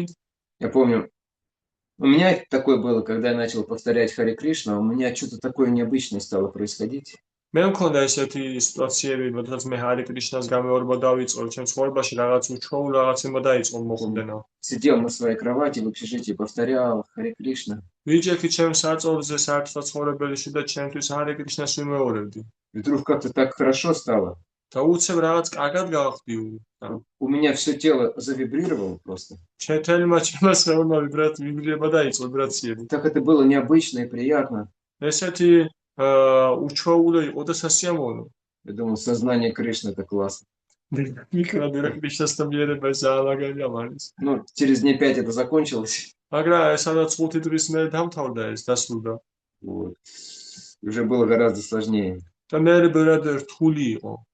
Однажды к Шриле Прабхупаде пришла, по-моему, ученица и сказала: Шрила Прабхупада, я когда повторяю Харе Кришна, я такое чувствую. ერთხელ შრილა პრაბჰუპადასთან თავისი მოწაფე გოგონა მივიდა და უთხრა რომ შრილა პრაბჰუპადა, ოდესაც მე ჰარე კრიშნას ვიმეორებ, მე ისე კარგად ვარ, ისეთ რაღაცებს ვზნობ და განვიცდი. У меня изнутри там что-то поднимается, вот как-то окатывает меня. რომ აი შიგნიდან რაღაცა ამოდის და ესე თქვა და ფარავს მე. Шрила Прабхупада, это как вообще? Вот хорошо, это классно вообще, как это? Вот, к этому относиться как? და შრილა პრაბჰუპადა ეს როგორ არის, ეს კარგია თუ არა, როგორი დამოკიდებულება უნდა გქონდეს ამის მიმართ. Шрила Прабхупада сказала: не волнуйся, это скоро пройдет. შრილა პრაბჰუპადა უპასუხა რომ არიელო ეს ყველაფერი მალე გაივიშლისო. Потому что это очень поверхностная вещь. იმიტომ რომ ეს ძალიან ზედაპირული რამ არის. Это поверхностная шрадха. ეს ზედაპირული შრათაა. Она такая очень неустойчивая, ненадежная. და ეს ძალიან არამყარი და არასაიმედოა. А настоящая шрадха, ее еще называют иногда шастрия шрадхой. და ნამდვილი შრათა მას ასევე უწოდებენ ხოლმე შასტრია შრათას. Она появляется, когда мы изучаем священное писание, слушаем саду, которые объясняют эти писания. ის ჩდება მაშინ, როდესაც ჩვენ შევისწავლით, ვიწყებთ შესწავლას წმინდა წერილების და ვუსმენთ იმ სათულს, რომელიც ხსნის ამ წმინდა წერილებს. Потому что что такое писание? იმიტომ რა არის წმინდა წერილი? Потому что писание это на самом деле проявление того, что находится в сердце чистой души. წმინდა წერილი არის ის, რაც არის წმინდა სულის გულში. То есть духовный опыт общения с Кришной. ანუ სულიერი გამოცდილება კრიშნასთან ურთიერთობის. Он у нас есть сейчас, но он у нас там спит. ის ჩვენ გვაქვს ახლა, მაგრამ მას იქ ძინავს ჯერ. А писание это тот опыт, тот же самый опыт, который записан, озвучен святыми людьми. წმინდა წერილი არის სწორედ ის იგივე გამოცდილება, რომელიც აღწერილია და ჩაწერილია წმინდა პიროვნებების მიერ. Если соприкасаясь с этим опытом, мы начинаем в себе пробуждать эти же вещи. და ამ გამოცდილებასთან შემხებლობაში ჩვენ ვიწყებთ საკუთარ თავში ამ შინაგანი რეალობის გამოგვიძებას. Поэтому именно изучение Писаний и воспевание, особенно Святого Имени, они как раз больше всего пробуждают вот эту вот нашу настоящую глубинную веру. და სწორედ ამიტომაც წმინდა წერილების შესწავლა და მოსმენა ამ განმარტებების ყველაზე მეტად აღვიძებს ამ ჩვენ შინაგან ჭეშმარიტ რწმენას. Поэтому обязательно нужно этим заниматься. ამიტომაც აუცილებელია, რომ ამით ვიყოთ დაკავებულები. То есть, Чтобы правильно воспринять и понять Писание, нужно как раз общение с преданными и служение. და იმისათვის რომ სწორად აღვიქვათ და გამოვიყენოთ ეს სულიერი ცოდნა, მისათვის საჭიროა სწორედ რომ შევისწავლოთ და სწორად ვიერთვიერთოთ ერთგულებთან. ახლოს ვიერთვიერთოთ. И как понять, насколько наша вера настоящая, внутренняя, а насколько она внешняя еще? და როგორ გავიგოთ თუ რამდენად არის ჩვენი წმენა ნამდვილი, შინაგანი და რამდენად არის ის ჯერ კიდევ გარეგანი. Есть три признака настоящей веры. არსებობს სამი ნიშან-თვისება ნამდვილი რწმენის. И первый признак это то, что у человека, у преданного, который есть такая вера, у него отвращение ко всему, что не связано с сознанием Кришны, возникает. და პირველი ნიშანი იმისა, რომ ადამიანს ესეთი რწმენა გააჩნია, ეს არის ეს არის, როდესაც ადამიანს, ასე ვთქვათ, გული ერევა იმ ყველაფერზე, რაც არ არის დაკავშირებული ამ რეალობასთან. И отвращение имеется в виду не то, что он начинает там что-то или кого-то ненавидеть или пренебрегать чем-то. არასწორად ვერ თარგმნის რა ხა ამ სიტყვას, ანუ ზიზღი გოჩა, ზიზღი. ეზიზღება. ზიც არა, ანუ ეს მას არნიშნავს, რომ აქ შრაფ ხაზი გაუსვა, რომ უბრალოდ სულდება ან ცუდი დამოკიდებულება უჩნდება, ეს ამას არნიშნავს. Это означает, что он теряет к этому интерес. Ему надоело это, не хочет этим заниматься. ეს იმას ნიშნავს, რომ ის კარგავს ამის მიმართ ინტერესს და მას აღარ აქვს სურვილი ამით იყოს დაკავებული. Не хочется уже в ресторан идти, აღარ უნდა უკვე რომ რესტორნებში წავიდეს, на рыбалку ехать, да? სათევზაო წავიდეს. С кем-то общаться на темы политики или там бизнеса. ვიღაცასთან იურთიერთოს პოლიტიკის ან ბიზნესის თემაზე. И даже если он общается на эти темы, у него нет такого, знаете, вот интереса горячего к этому. და თუნდაც ურთიერთობდეს, მას არ აქვს ესეთი ცეცხლოვანი ინტერესი ამის მიმართ. Просто поскольку это необходимо там для жизни, для работы, для общения с людьми, он это может делать. Прод იქიდან გამომდინარე, რომ ეს საჭიროა და აუცილებელია იმისათვის, რომ ვიცხოვრო და რამენაირად თავი შემინდა, სხეული შემინარჩუნო, ამით კავდება ის. Ну, нет никакого вкуса. მაგრამ არ აქვს არავითარი გემო ამის. Я помню еще на Беговой в начале 2000-х наблюдал за Вацлавой Прабhu. მე მახსოვს ჯერ კიდევ ბეგავოიზე 2000-იანი წლების დასაწყისში აშრამში მე ვაცალა პრაფუს ვაკვირდებოდი. И когда у нас в Бармачаре-Ашрам было небольшое помещение, когда там преданные начинали что-то обсуждать, ჩვენ ბრამაჩარი აშრამი ქონდა, პატარა შენობა ქონდა და ოდესაც ერთგულები რაღაცის განხილვას იწყებდნენ. ну там такие были невинные бармачарские обсуждения, იქ იყო ესეთი გულუბრყვილო ბრაჰმაჩარული განხილვები. какой плеер купить, რომელი პლეერი ვიყიდო, какая новая версия Mercedes вышла. რომელი ახალი ვერსიის Mercedes-ი გამოვიდა. Вот какие-то такие разговоры, как только начинались, то он сразу исчезал. აი ესეთი საუბრები როგორც იწყებოდა, ვაცალა პრაფუ ეგრევე ჩნდებოდა. Что-то неинтересно ему было, ему интересно было изучать Писание, рассказывать Писание. იმიტომ რომ მისთვის არ იყო ეს საინტერესო, მისთვის საინტერესო იყო წმინდა წერილების შესწავლა და მოყოლა ამების. Это первый признак, то есть теряется интерес ко всему, что не связано с сознанием Кришны. ეს არის პირველი ნიშანი, ანუ შეკრება ინტერესი იმ ყველაფრის მიმართ, რაც არ არის კრიშნას ცნობიერებასთან კავშირში. Второй признак – это у него всегда живет надежда на милость Кришны. მეორე ნიშანი არის ის, რომ მასში ყოველთვის ცოცხლობს კრიშნას მიმართ, რომ იმედ კრიშნას მიმართ ყოველთვის ცოცხლობს მასში. То есть неважно, как развивается событие, там получается что-то или вообще ничего не получается. არა აქვს მნიშვნელობა, როგორ ვითარდება მის ცხოვრებაში სიტუაციები, რამე გამოსდის თუ რაიმე არ გამოსდის. Аплодирует ли мне или наоборот меня критикует. ტანს მიკრავენ მე თუ პირიქით მაკრიტიკებენ. Все равно есть вот эта вот вера и надежда, что я к Кришне приду, все будет хорошо, бхакти будет. მაინც აქვს ეს რწმენა და ეს სურვილი, მე მაინც მივა კრიშნასთან და ბაქტი მოვაჩინთან. И третий признак, у него есть глубокое уважение и почтение ко всему, что связано с Кришной. და მესამე ნიშანი არის, რომ მას აქვს ღრმა პატივისცემა იმ ყველაფრის მიმართ, რაც კავშირშია კრიშნასთან. И особенно к преданным. და განსაკუთრებით ერთგულების მიმართ. Если у меня нет уважения к преданным, 100% у меня нет настоящей веры, значит, еще. თუ მე არ მაქვს ღრმა პატივისცემა ერთგულების მიმართ, მე 100%-ით არ მაგამაჩნია, შემიძლია თქვა, რომ 100%-ით აგაგვაჩნია ნამდვილი წმენა ჯერ. И вот это вот уважение, оно как раз и помогает нам контролировать гордыню, зависть, все эти качества. და ეს პატივისცემა გვეხმარება სწორედ ვაკონტროლოთ ჩვენი შური და სიამაყე. На начальном уровне, мы все почти на этом уровне находимся, у нас есть анартхи, особенно гордость. დასაწყის დონეზე ჩვენ ყველა ამ დონეზე ვიმყოფებით ჯერ კიდევ, ყველას გვაქვს ეს ანართები და ეს სიამაყე, ასე ვთქვათ. Но если есть настоящая шрадха, то человек, преданный, способен эти вещи контролировать и не давать им выходить наружу. მაგრამ თუ აქვს ადამიანს ეს ნამდვილი შრათა, მაშინ შეუძლია ადამიანს რომ ეს ყველაფერი აკონტროლოს და არ გადმოაფრქვიოს გარეთ, ასე ვთქვათ. У него есть всегда это понимание, мне нужно стать лучше, чище. მას ყოველთვის აქვს ეს გაცნობიერება, რომ მე უნდა გავხდე უკეთესი და უფრო სუფთა. Вот, и такая шрадха, как мы говорили, она развивается при изучении Писаний и при регулярном служении.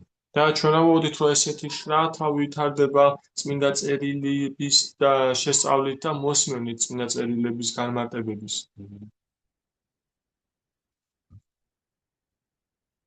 В то время как вот это вот внешняя шрадха, это на самом деле попытки, когда нам не хватает настоящей шрадхи, попытки ее очень быстро и дешево заменить чем-то. ამავე დროს აი ეს მეორე ტიპის შრათა, ზედაპირული შრათა, ეს არის მცდელობები, რომ აი ეს ნამდვილი შინაგანი შრათა რაიმე გარეგნული უფრო იაფასიანი რაღაცით ჩავანაცვლოთ. Какими-нибудь там чудесами, ритуалами особыми, да? რაღაც სასწაულებით ან რაიმე განსაკუთრებული რიტუალებით. То есть, и как правило, очень часто она обращена на какие-то второстепенные вещи. და როგორც წესი, ძალიან ხშირად მიმართულია რაღაც მეორე ხარისხოვანი თემების მიერ. Которые Шрила Прабхупада, может быть, не подчеркивал вообще, да и не говорил. რომელსაც შრილა პრაბჰუპადა შეიძლება საერთოდ არ უსვამდა ხას ან საერთოდ არ ლაპარაკობდა ამებზე. То есть там может возникнуть идея, вот обязательно нужно у Кадыша, вот если правильно держать, то нужно не спать в эту ночь. აი მაგათ შეიძლება ესეთი იდეები გაჩნდეს, რომ აი ეკადაში რომ კარგად დავიცვა, нამდვილად დავიცვა, მაშინ ამ ღამეს აუცილებლად უნდა მეძინოს. И преданный начинает проповедовать, да вы что вообще, это самое важное. Да. Не спать в ночь на Экадыши. და ერთგული იწყებს ქადაგებას, რომ თქვენ რას ამბობთ, ეს ყველაზე მნიშვნელოვანი რამ არის, რომ ეკადაშის ღამეს არ გეძინოს. И это на самом деле принцип-то нормальный, он из Писаний. და ეს სინამდვილეში ნორმალური პრინციპია, ეს წმინდა წერილებიდან არის. Но он очень вспомогательный, далеко не самый важный. მაგრამ ის ძალიან დამხმარე ფაქტორია და ძალიან შორს არის, რომ ის იყოს მნიშვნელოვანი ამისგან. Гораздо важнее воспевать и гораздо важнее проповедовать. ბევრად მნიშვნელოვანია, რომ წმინდა სახელები ვიმეორო უფრო მეტი და ვიქადაგო. Поэтому Шрила Прабхупада подчеркивал вот эти важные вещи, а второстепенные вещи, он говорил, если можете не спать, ну, пожалуйста, не спите. Если можете поститься полностью, поститесь, это хорошо. Но если не можете, то спите и скушайте что-нибудь, не проблема. შრილა პრაბჰუპადა ამიტომაც ხას არ უსვავდა აი ამ მეორე ხარისხოვან ფაქტორებს დიდად და ამბობდა ის, რომ თუ ყველაზე მნიშვნელოვანი იმეორო გაიმეორო წმინდა სახელები და იქადაგო და თუ ამისათვის ამაში დაგეხმარებათ, რომ და თუ შეგიძლიათ თუ ღამე აგეძინოთ, კარგია, თუ ამაში დაგეხმარებათ, თუ ცოტა შეჭამოთ ან დაიძინოთ, მაშინ ესე ჯობია. Главное, воспевайте Харе Кришну и вдохновляйте других это делать. თავარი არის, რომ მიმეოროთ ჰარე კრიშნა და სხვებს შემატოთ სულისკვეთება, რომ მათაც ეს გააკეთონ. Иногда эта вот социальная вера какая-то навязанная, она может касаться даже вообще каких-то странных вещей. ხანდახან ეს სოციალური წმენა შეიძლება ეხებოდეს ძალიან უცნაურ რაღაცებს. Я помню, одного своего друга, очень хорошего, мы с ним распространяли книги. მე მახსოვს ჩემი ძალიან კარგი მეგობარი ჩვენ ერთად წიგნებს ვავრცელებდით. И он говорил, что нужно обязательно книги в новогоднюю ночь распространять до 12. და ის ამბობდა რომ ახალი წლის ღამეს აუცილებელია რომ წიგნები ღამის 12 საათამდე გავავრცელოთ. Я его спросил, почему. მე ვკითხე მას რატომ? Он сказал, как встретишь Новый год, вот так весь год и будет проходить. მარი პასუხავდა, როგორც შეხვდები ახალ წელსავე, ისე გაერდისო მთელი То წელი. есть это значит, что если будешь проповедовать в новогоднюю ночь, то значит весь год потом будешь проповедовать. ეს ნიშნავს რომ თუ შეხვდები ახალი წლის ღამეს გადაგებაში მას მთელი წელი გადაგებო. А я спросил, а если я буду спать, ვკითხე თუ მე მეძინებაო? то похоже я буду кумфакарный, მე ეს ნიშნავს რომ როგორც ჩანს მე კუმფა კარმარი კარნა ვიქნებიო? весь год буду спать, да? მთელი წელი მეძინება, ხო? И потом он спросил, почему Новый год, почему не Джанмаштами? მე ვკითხე რატომ ახალი წელი, რატომ ჯარმაშტამი არა? Для преданных Джанмаштами гораздо более важное событие. ერთგულებისთვის ჯარმაშტამი თუნდაც მნიშვნელოვანი მოვლენაა. Потому что с точки зрения ведического календаря и ведической культуры, вот это то, что мы празднуем, Новый год, это вообще ни о чем. იმიტომ რომ ვედური კალენდარიდან და ведური განმსახედიდან აი ჩვენ რო ახალ წელს აღნიშნავთ, ეს საერთოდ არაფერს არ ნიშნავს, ანუ არაფერი არ მოვლენა არ არის. Но часто эти вещи возникают, кто-то один что-то сказал, предположил, и потом это другие подхватили, разнесли. იმიტომ რომ ეს ხშირად ესეთ რამეს ნიშნავს, რომ ვიღაცამ რაღაცა თქვა, მე დანარჩენმა აიტაცეს და გაავრცელეს. И возникают какие-то странные традиции. და ჩდება რაღაც უცნაური ტრადიციები. Госвами Махарадж рассказал по этому поводу историю бенгальскую. გოსვამი მაჰარაჯმა ერთი ისტორია მოყვა ამასთან თემასთან მიმართებაში, ბენგალიური ისტორია. Там в одной бенгальской деревне проходила свадьба. ერთ ბენგალიურ ქალაქში, სოფელში ქორწილი მიმდინარეობდა. И все праздновали в доме жениха. და ყველა აღნიშნავდა სიძის სახლში ამას. В общем-то. И там около дома там была кошка. И эта кошка всегда хотела зайти туда, где люди праздновали, все, ворваться туда. და ის ამ ეზოში ერთი კატა იყო და ეს კატა ყოველთვის ცდილობდა რომ ამ ადგილას შეჭრილი იყო სადაც აღნიშნავდნენ. А кошка в ведической культуре считается нечистым животным. კატა კი ვედურ კულტურაში არ ითვლება სულთა ცხოველად. Потому что знаете, как кошки омываются? იმიტომ რომ ხომ იცით თუ როგორ იბანენ ხოლმე კატები. Языком обычно. როგორ წესიენით ხო? Это вот кошачье очищение. ეს არის კატური განწმენდა. Поэтому не считаются нечистыми животными. ამიტომაც ისინი არ ითვლებიან სულთა ცხოველებად. И хозяйке надоело, матери жениха, она эту кошку поймала и засунула в корзину. და ამ სახლის დიასახლის მობეზრდა ეს და დაიჭირა ეს კატა და ჩასვა კალათაში. Ну и потом так получилось, что вот эти молодожены, у них вся жизнь была очень хорошая, такая успешная. მერე ისე გამოვიდა რომ ამ ახალ შეუღლებულებს ძალიან კარგი და წარმატებული ცხოვრება ჰქონდათ. И нашелся кто-то там очень умный, და ვიღაც ძალიან ჭკვიანი გამოჩნდა იქ. кто сделал вывод. Похоже, у них так все хорошо, потому что во время свадьбы кошка сидела в корзине. როგორ ჩანს მათ ყველაფერი იმიტომ აქვთ ესე კარგად რომ მათი ქორწილის დროს კალათაში კატა იყო, კატა იჯდა. И потом в этой деревне, когда бы свадьба не была, всегда ловили кошку и сажали в корзину. და შემდეგ სოფელში როდესაც არ უნდა გამართული ყაცა როდესაც იმართებოდა ქორწილი ყოველთვის იჯდა კალათაში კატა.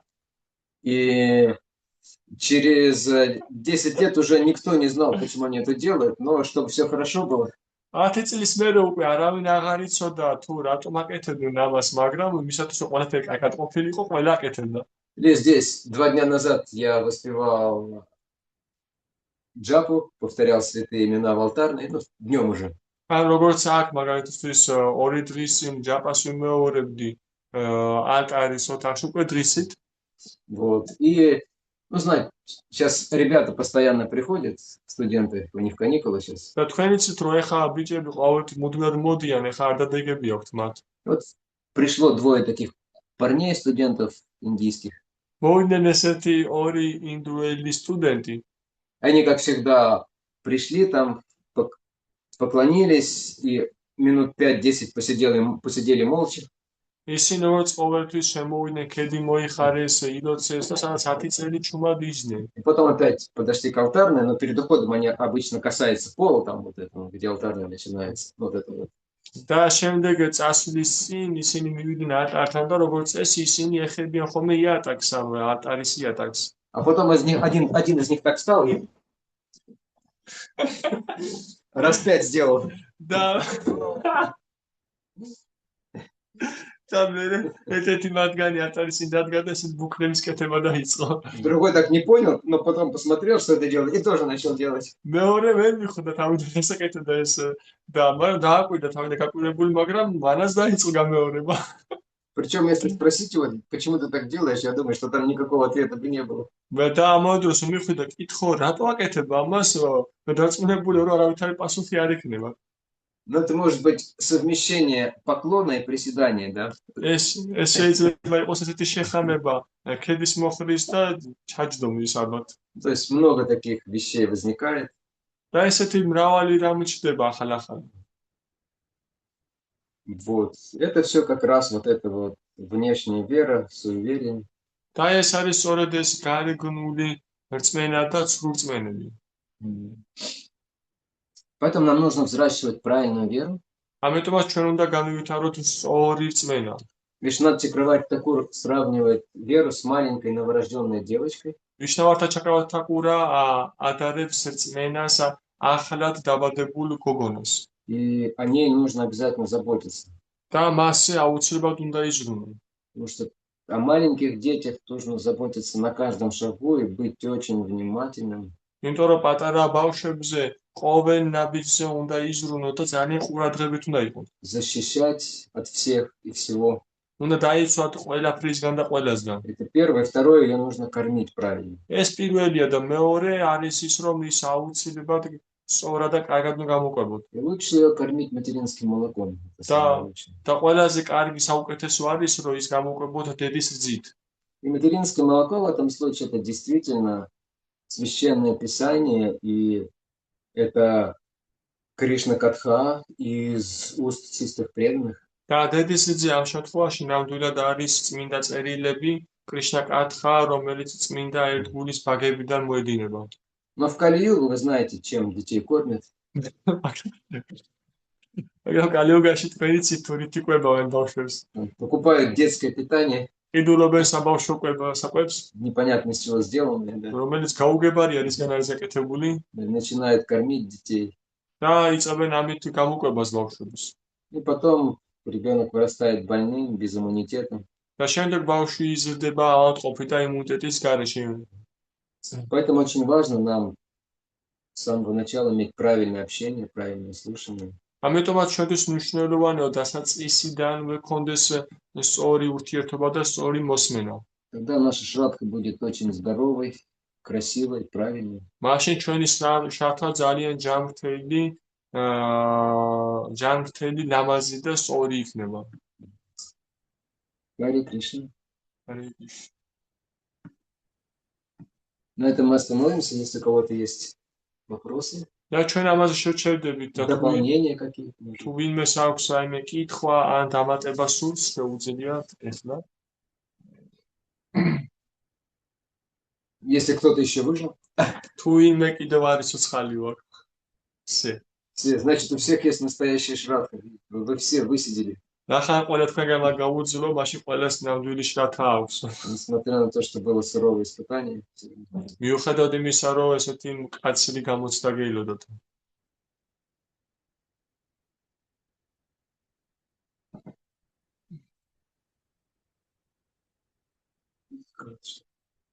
Потом все молчат.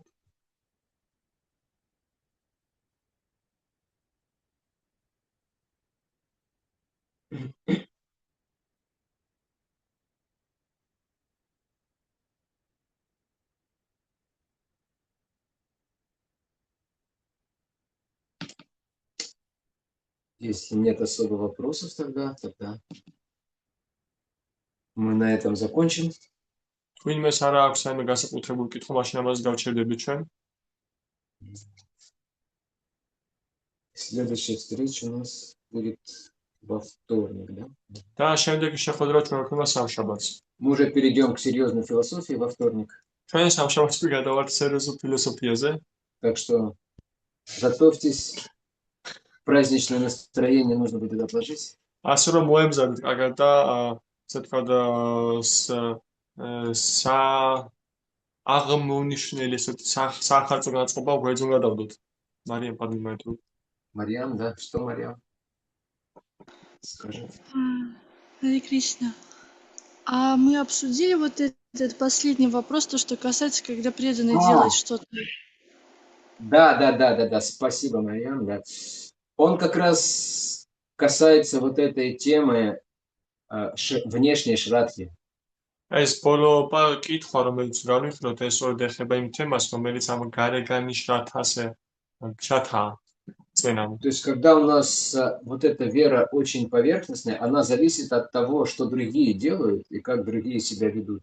როდესაც ჩვენი წმენა ესეთი ძალიან ზედაპირულია, ის ძალიან არის დამოკიდებული, დაფუძნებული თუ რას აკეთებენ სხვები, რისი წამთ და რას და როგორ აკეთებენ. И особенно старшие, да? და განსაკუთრებით უფროსები. То есть, если старший, не дай бог, что-то сделает, поэтому на старших особая ответственность всегда. და ღმერთმა აქნას რომ უფროსმა რაღაც ისე სწორად არ გააკეთოს, ამიტომაც უფროსებზე ძალიან დიდი პასუხისმგებლობა То у დაკისრებული. человека может быть кризис веры. მაშინ ადამიანს შეიძლება დაემართოს დაეწყოს წმენის კრიზისი. Ничего не работает. Все это выдумки. რომ არაფერი არ მუშაობს და ეს ყველაფერი გამოგონილია. Но когда у человека правильная, твердая вера, его не смутит, даже если у кого-то из старших или равных или младших начинаются проблемы. და თუ ადამიანს ნამდვილი და ღრმა წმენა აქვს, მაშინ მას ვერ შეარყევს, ვერ შეაძრწუნებს, თუნდაც უფროსები ან თანატოლებიდან ან უმცროსებიდან რაღაც მათ შორის რაღაც მოხდეს, ან რაღაც არასწორად წავიდეს. Во-первых, у него нет каких-то иллюзий или такой ненужной идеализации. პირველ რიგში მას არ აქვს რაიმე ესეთი ილუზიები ან რაღაცა არასაჭირო იდეალიზაციები. С одной стороны, он понимает, что этот мир и эта материальная энергия, она очень сильна. მეორე მხრივ ის ხედავს და ესმის, რომ ეს სამყარო, ეს მატერიალური ენერგია ის ძალიან ძლიერია.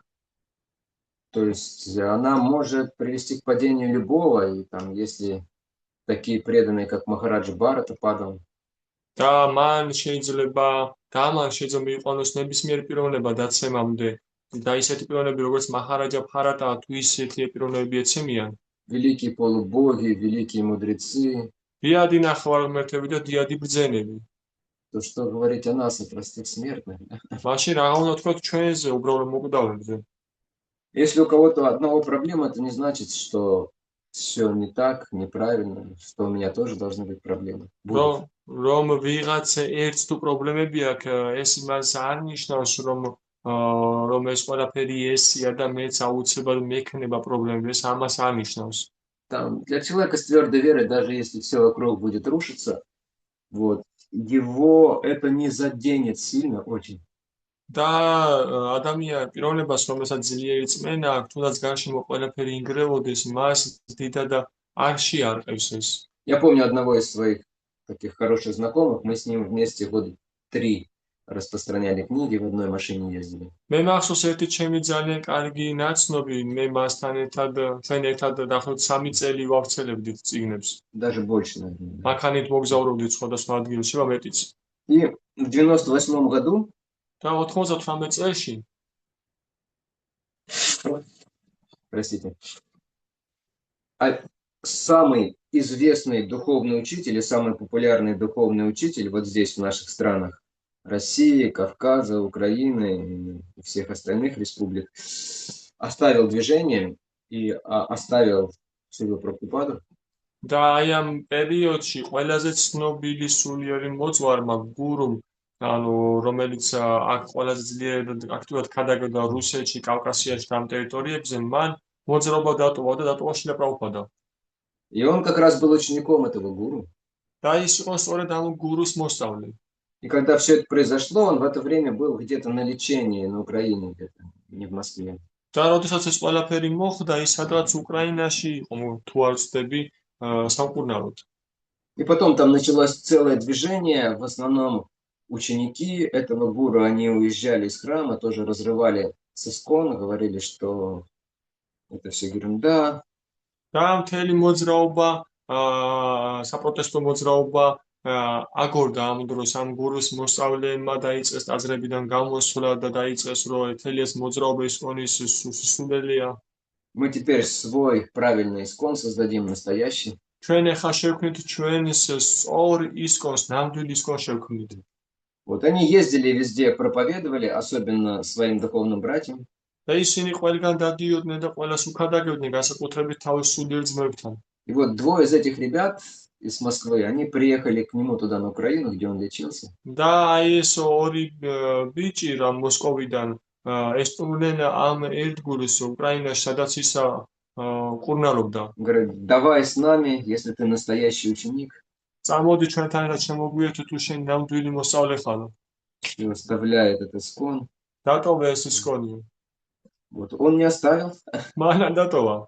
Потом, когда он вернулся, я спросил его, а как там, что там было-то? და როდესაც ის დაბრუნდა მე უკან ჩვენთან მოსკოვში ვკითხე და როგორ იყო ეს რა ხდებოდა. Он так очень интересно ответил. მან ძალიან საინტერესოდ პასუხა. Он говорит, они мне все рассказывали, там пытались проповедовать. მათ ყველაფერი მომიყვნენ, ყველაფერი გამიზიარეს, მომიყვნენ, ყველაფერი დაცილოდნენ ეკადაგად. Но я что-то в их голосе не почувствовал трансцендентной вибрации. მაგრამ მე რაღაც ვერ ვიგზელი მათ მაშინ ტრანსცენდენტული ვიბრაციებია. И что-то странное, я не читал в книгах Шилапрапада о том, о чем они говорили. რა ძალიან უცნაური იყო ის, რომ მე არ წამიკითხავ შილაპრაბჰუპადას წიგნებში ის ყველაფერი, რაზეც ისინი საუბრობდნენ. У человека твердая вера. ანუ ეს იმას ნიშნავს, რომ ადამიანზე მყარი რწმენა И აქვს. хотя все внешние условия были за то, чтобы он бросил, да, და მიუხედავად იმისა, რომ ყველა გარეგნული მიმანიშნებელი სიტუაცია იყო იმისკენ, რომ მას მიეტოვებინა მოძრაობა. вот, особенно Дикша Гуру ушел. განსაკუთრებით დიქშა გურუ წავიდა მის. А восприятие Дикши Гуру раньше было гораздо более такое, знаете, сильное, чем сейчас. და ადრე დიქშა გურუს აღხმა როლი ბევრად უფრო ძლიერი იყო ვიდრე ეხლა. Это немного было даже как культ личности. ეს ცოტაოდენი უფრო იყო უფრო გავდა პიროვნების კულტს. Но поскольку он изучал Писание, он был очень искренним в служении, то у него сформировалась вот эта правильная вера, он все смог правильно понять ситуацию и сделать и принять правильное решение. და იქიდან გამომდინარე, რომ ის სერიოზულად შეისწავლიდა წმინდა წერილებს და სერიოზულად უსმენდა ლექციებს, მან შეძლო რომ სწორად აღეკვა სიტუაცია და სწორად გამოეტანა დასკვნები. Ну, что касается проблем других преданных, то мы будем об этом говорить еще. და რაც შეეხება სხვა ერთგულების პრობლემებს, ამის შესახებ ჯერ კიდევ ვისაუბროთ ჩვენ მომავალში. Но смысл в том, что духовная жизнь, она не всегда прямой путь наверх. აზრი იმაშია, რომ სულიერი ცხოვრება ყოველთვის არ არის სწორი გზა, სწორი მიმართულებით მაღლა. Там могут быть разные зигзаги, იქ სხვადასხვა ზიგზაგები შეიძლება იყოს მოსახვეები. даже какие-то опускания, чтобы подняться еще выше. და რაღაც თავდაღმართებით შეიძლება იყოს იმისთვის, რომ მე მაღლა ავიდეთ ისე. Там чувство очень часто в какой-то момент преданный может ощутить в себе какое-то желание, такое ужасное желание. რომ რაღაც მომენტში შეიძლება ერთგულმა იგრძნოს რაღაც საშინელი სურვილი. То есть, и когда такое желание возникает, это тоже своего рода падение, неправильная мысль, неправильное желание. და როდესაც ესეთი სურვილები ჩდება, ესაც გარკვეულწილად თავისებური დაცემა არის. Но серьезно преданный, он понимает, ну, возникло, ну, что делать? Я раньше много чего делал, теперь эти семена прорастают. და სერიოზულად გული ფიქრობს, რომ გაჩნდა ეს სურვილი, რა უნდა ვქნა, ადრე მე ბევრ რამეს ვაკეთებდი და ამის თესლები რაც მაშინ ითესებოდა, ეხლა აღმოცენებას იწყებს.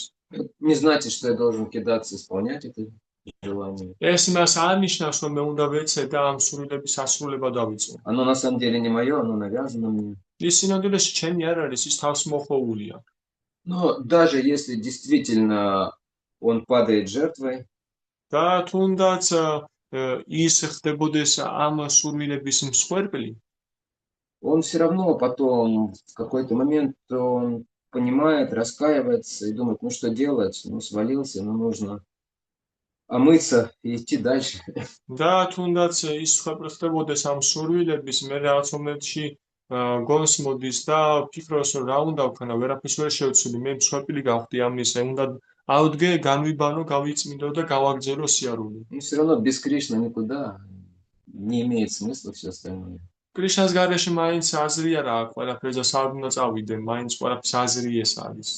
Это вот значит настоящая вера, как человек с твердой верой реагирует на такие ситуации. და ეს ნიშნავს მიუთითებს ნამდვილ რწმენაზე, ანუ ადამიანი თუ როგორ რეაგირებს ესეთ სიტუაციებზე, ეს არის მყარი რწმენა. Харе Кришна.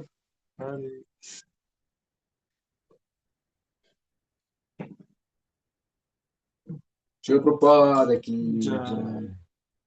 Шри Нитай Гадрамчандра ки джай. Нам такой Вайшнав.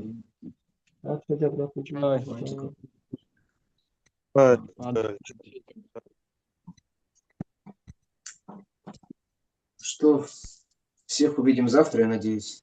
მე იმედი მაქვს, რომ ყველა სხვა ვიხილავთ. Живыми, ცოცხლებს, здоровыми, ჯანმრთელებს, трезвыми. ხიზლებს. Но некоторые будут пьяными, как, например, Лука с Дарикой. Они во время марафона опьянели окончательно. ზოგიერთები ნასვამები იქნებიან, როგორც ლუკა და დარიკო, ისინიო მარათონის დროს დათრნენ, მაგრამ Может быть, еще кто-то. შეიძლება კიდევ ვინმე. Но такое пьянство поощряется. მაგრამ ესეთი თრობაო მისაღებიო. Ладно, Харе Кришна. Харе Кришна, моя покорная. Харе Кришна.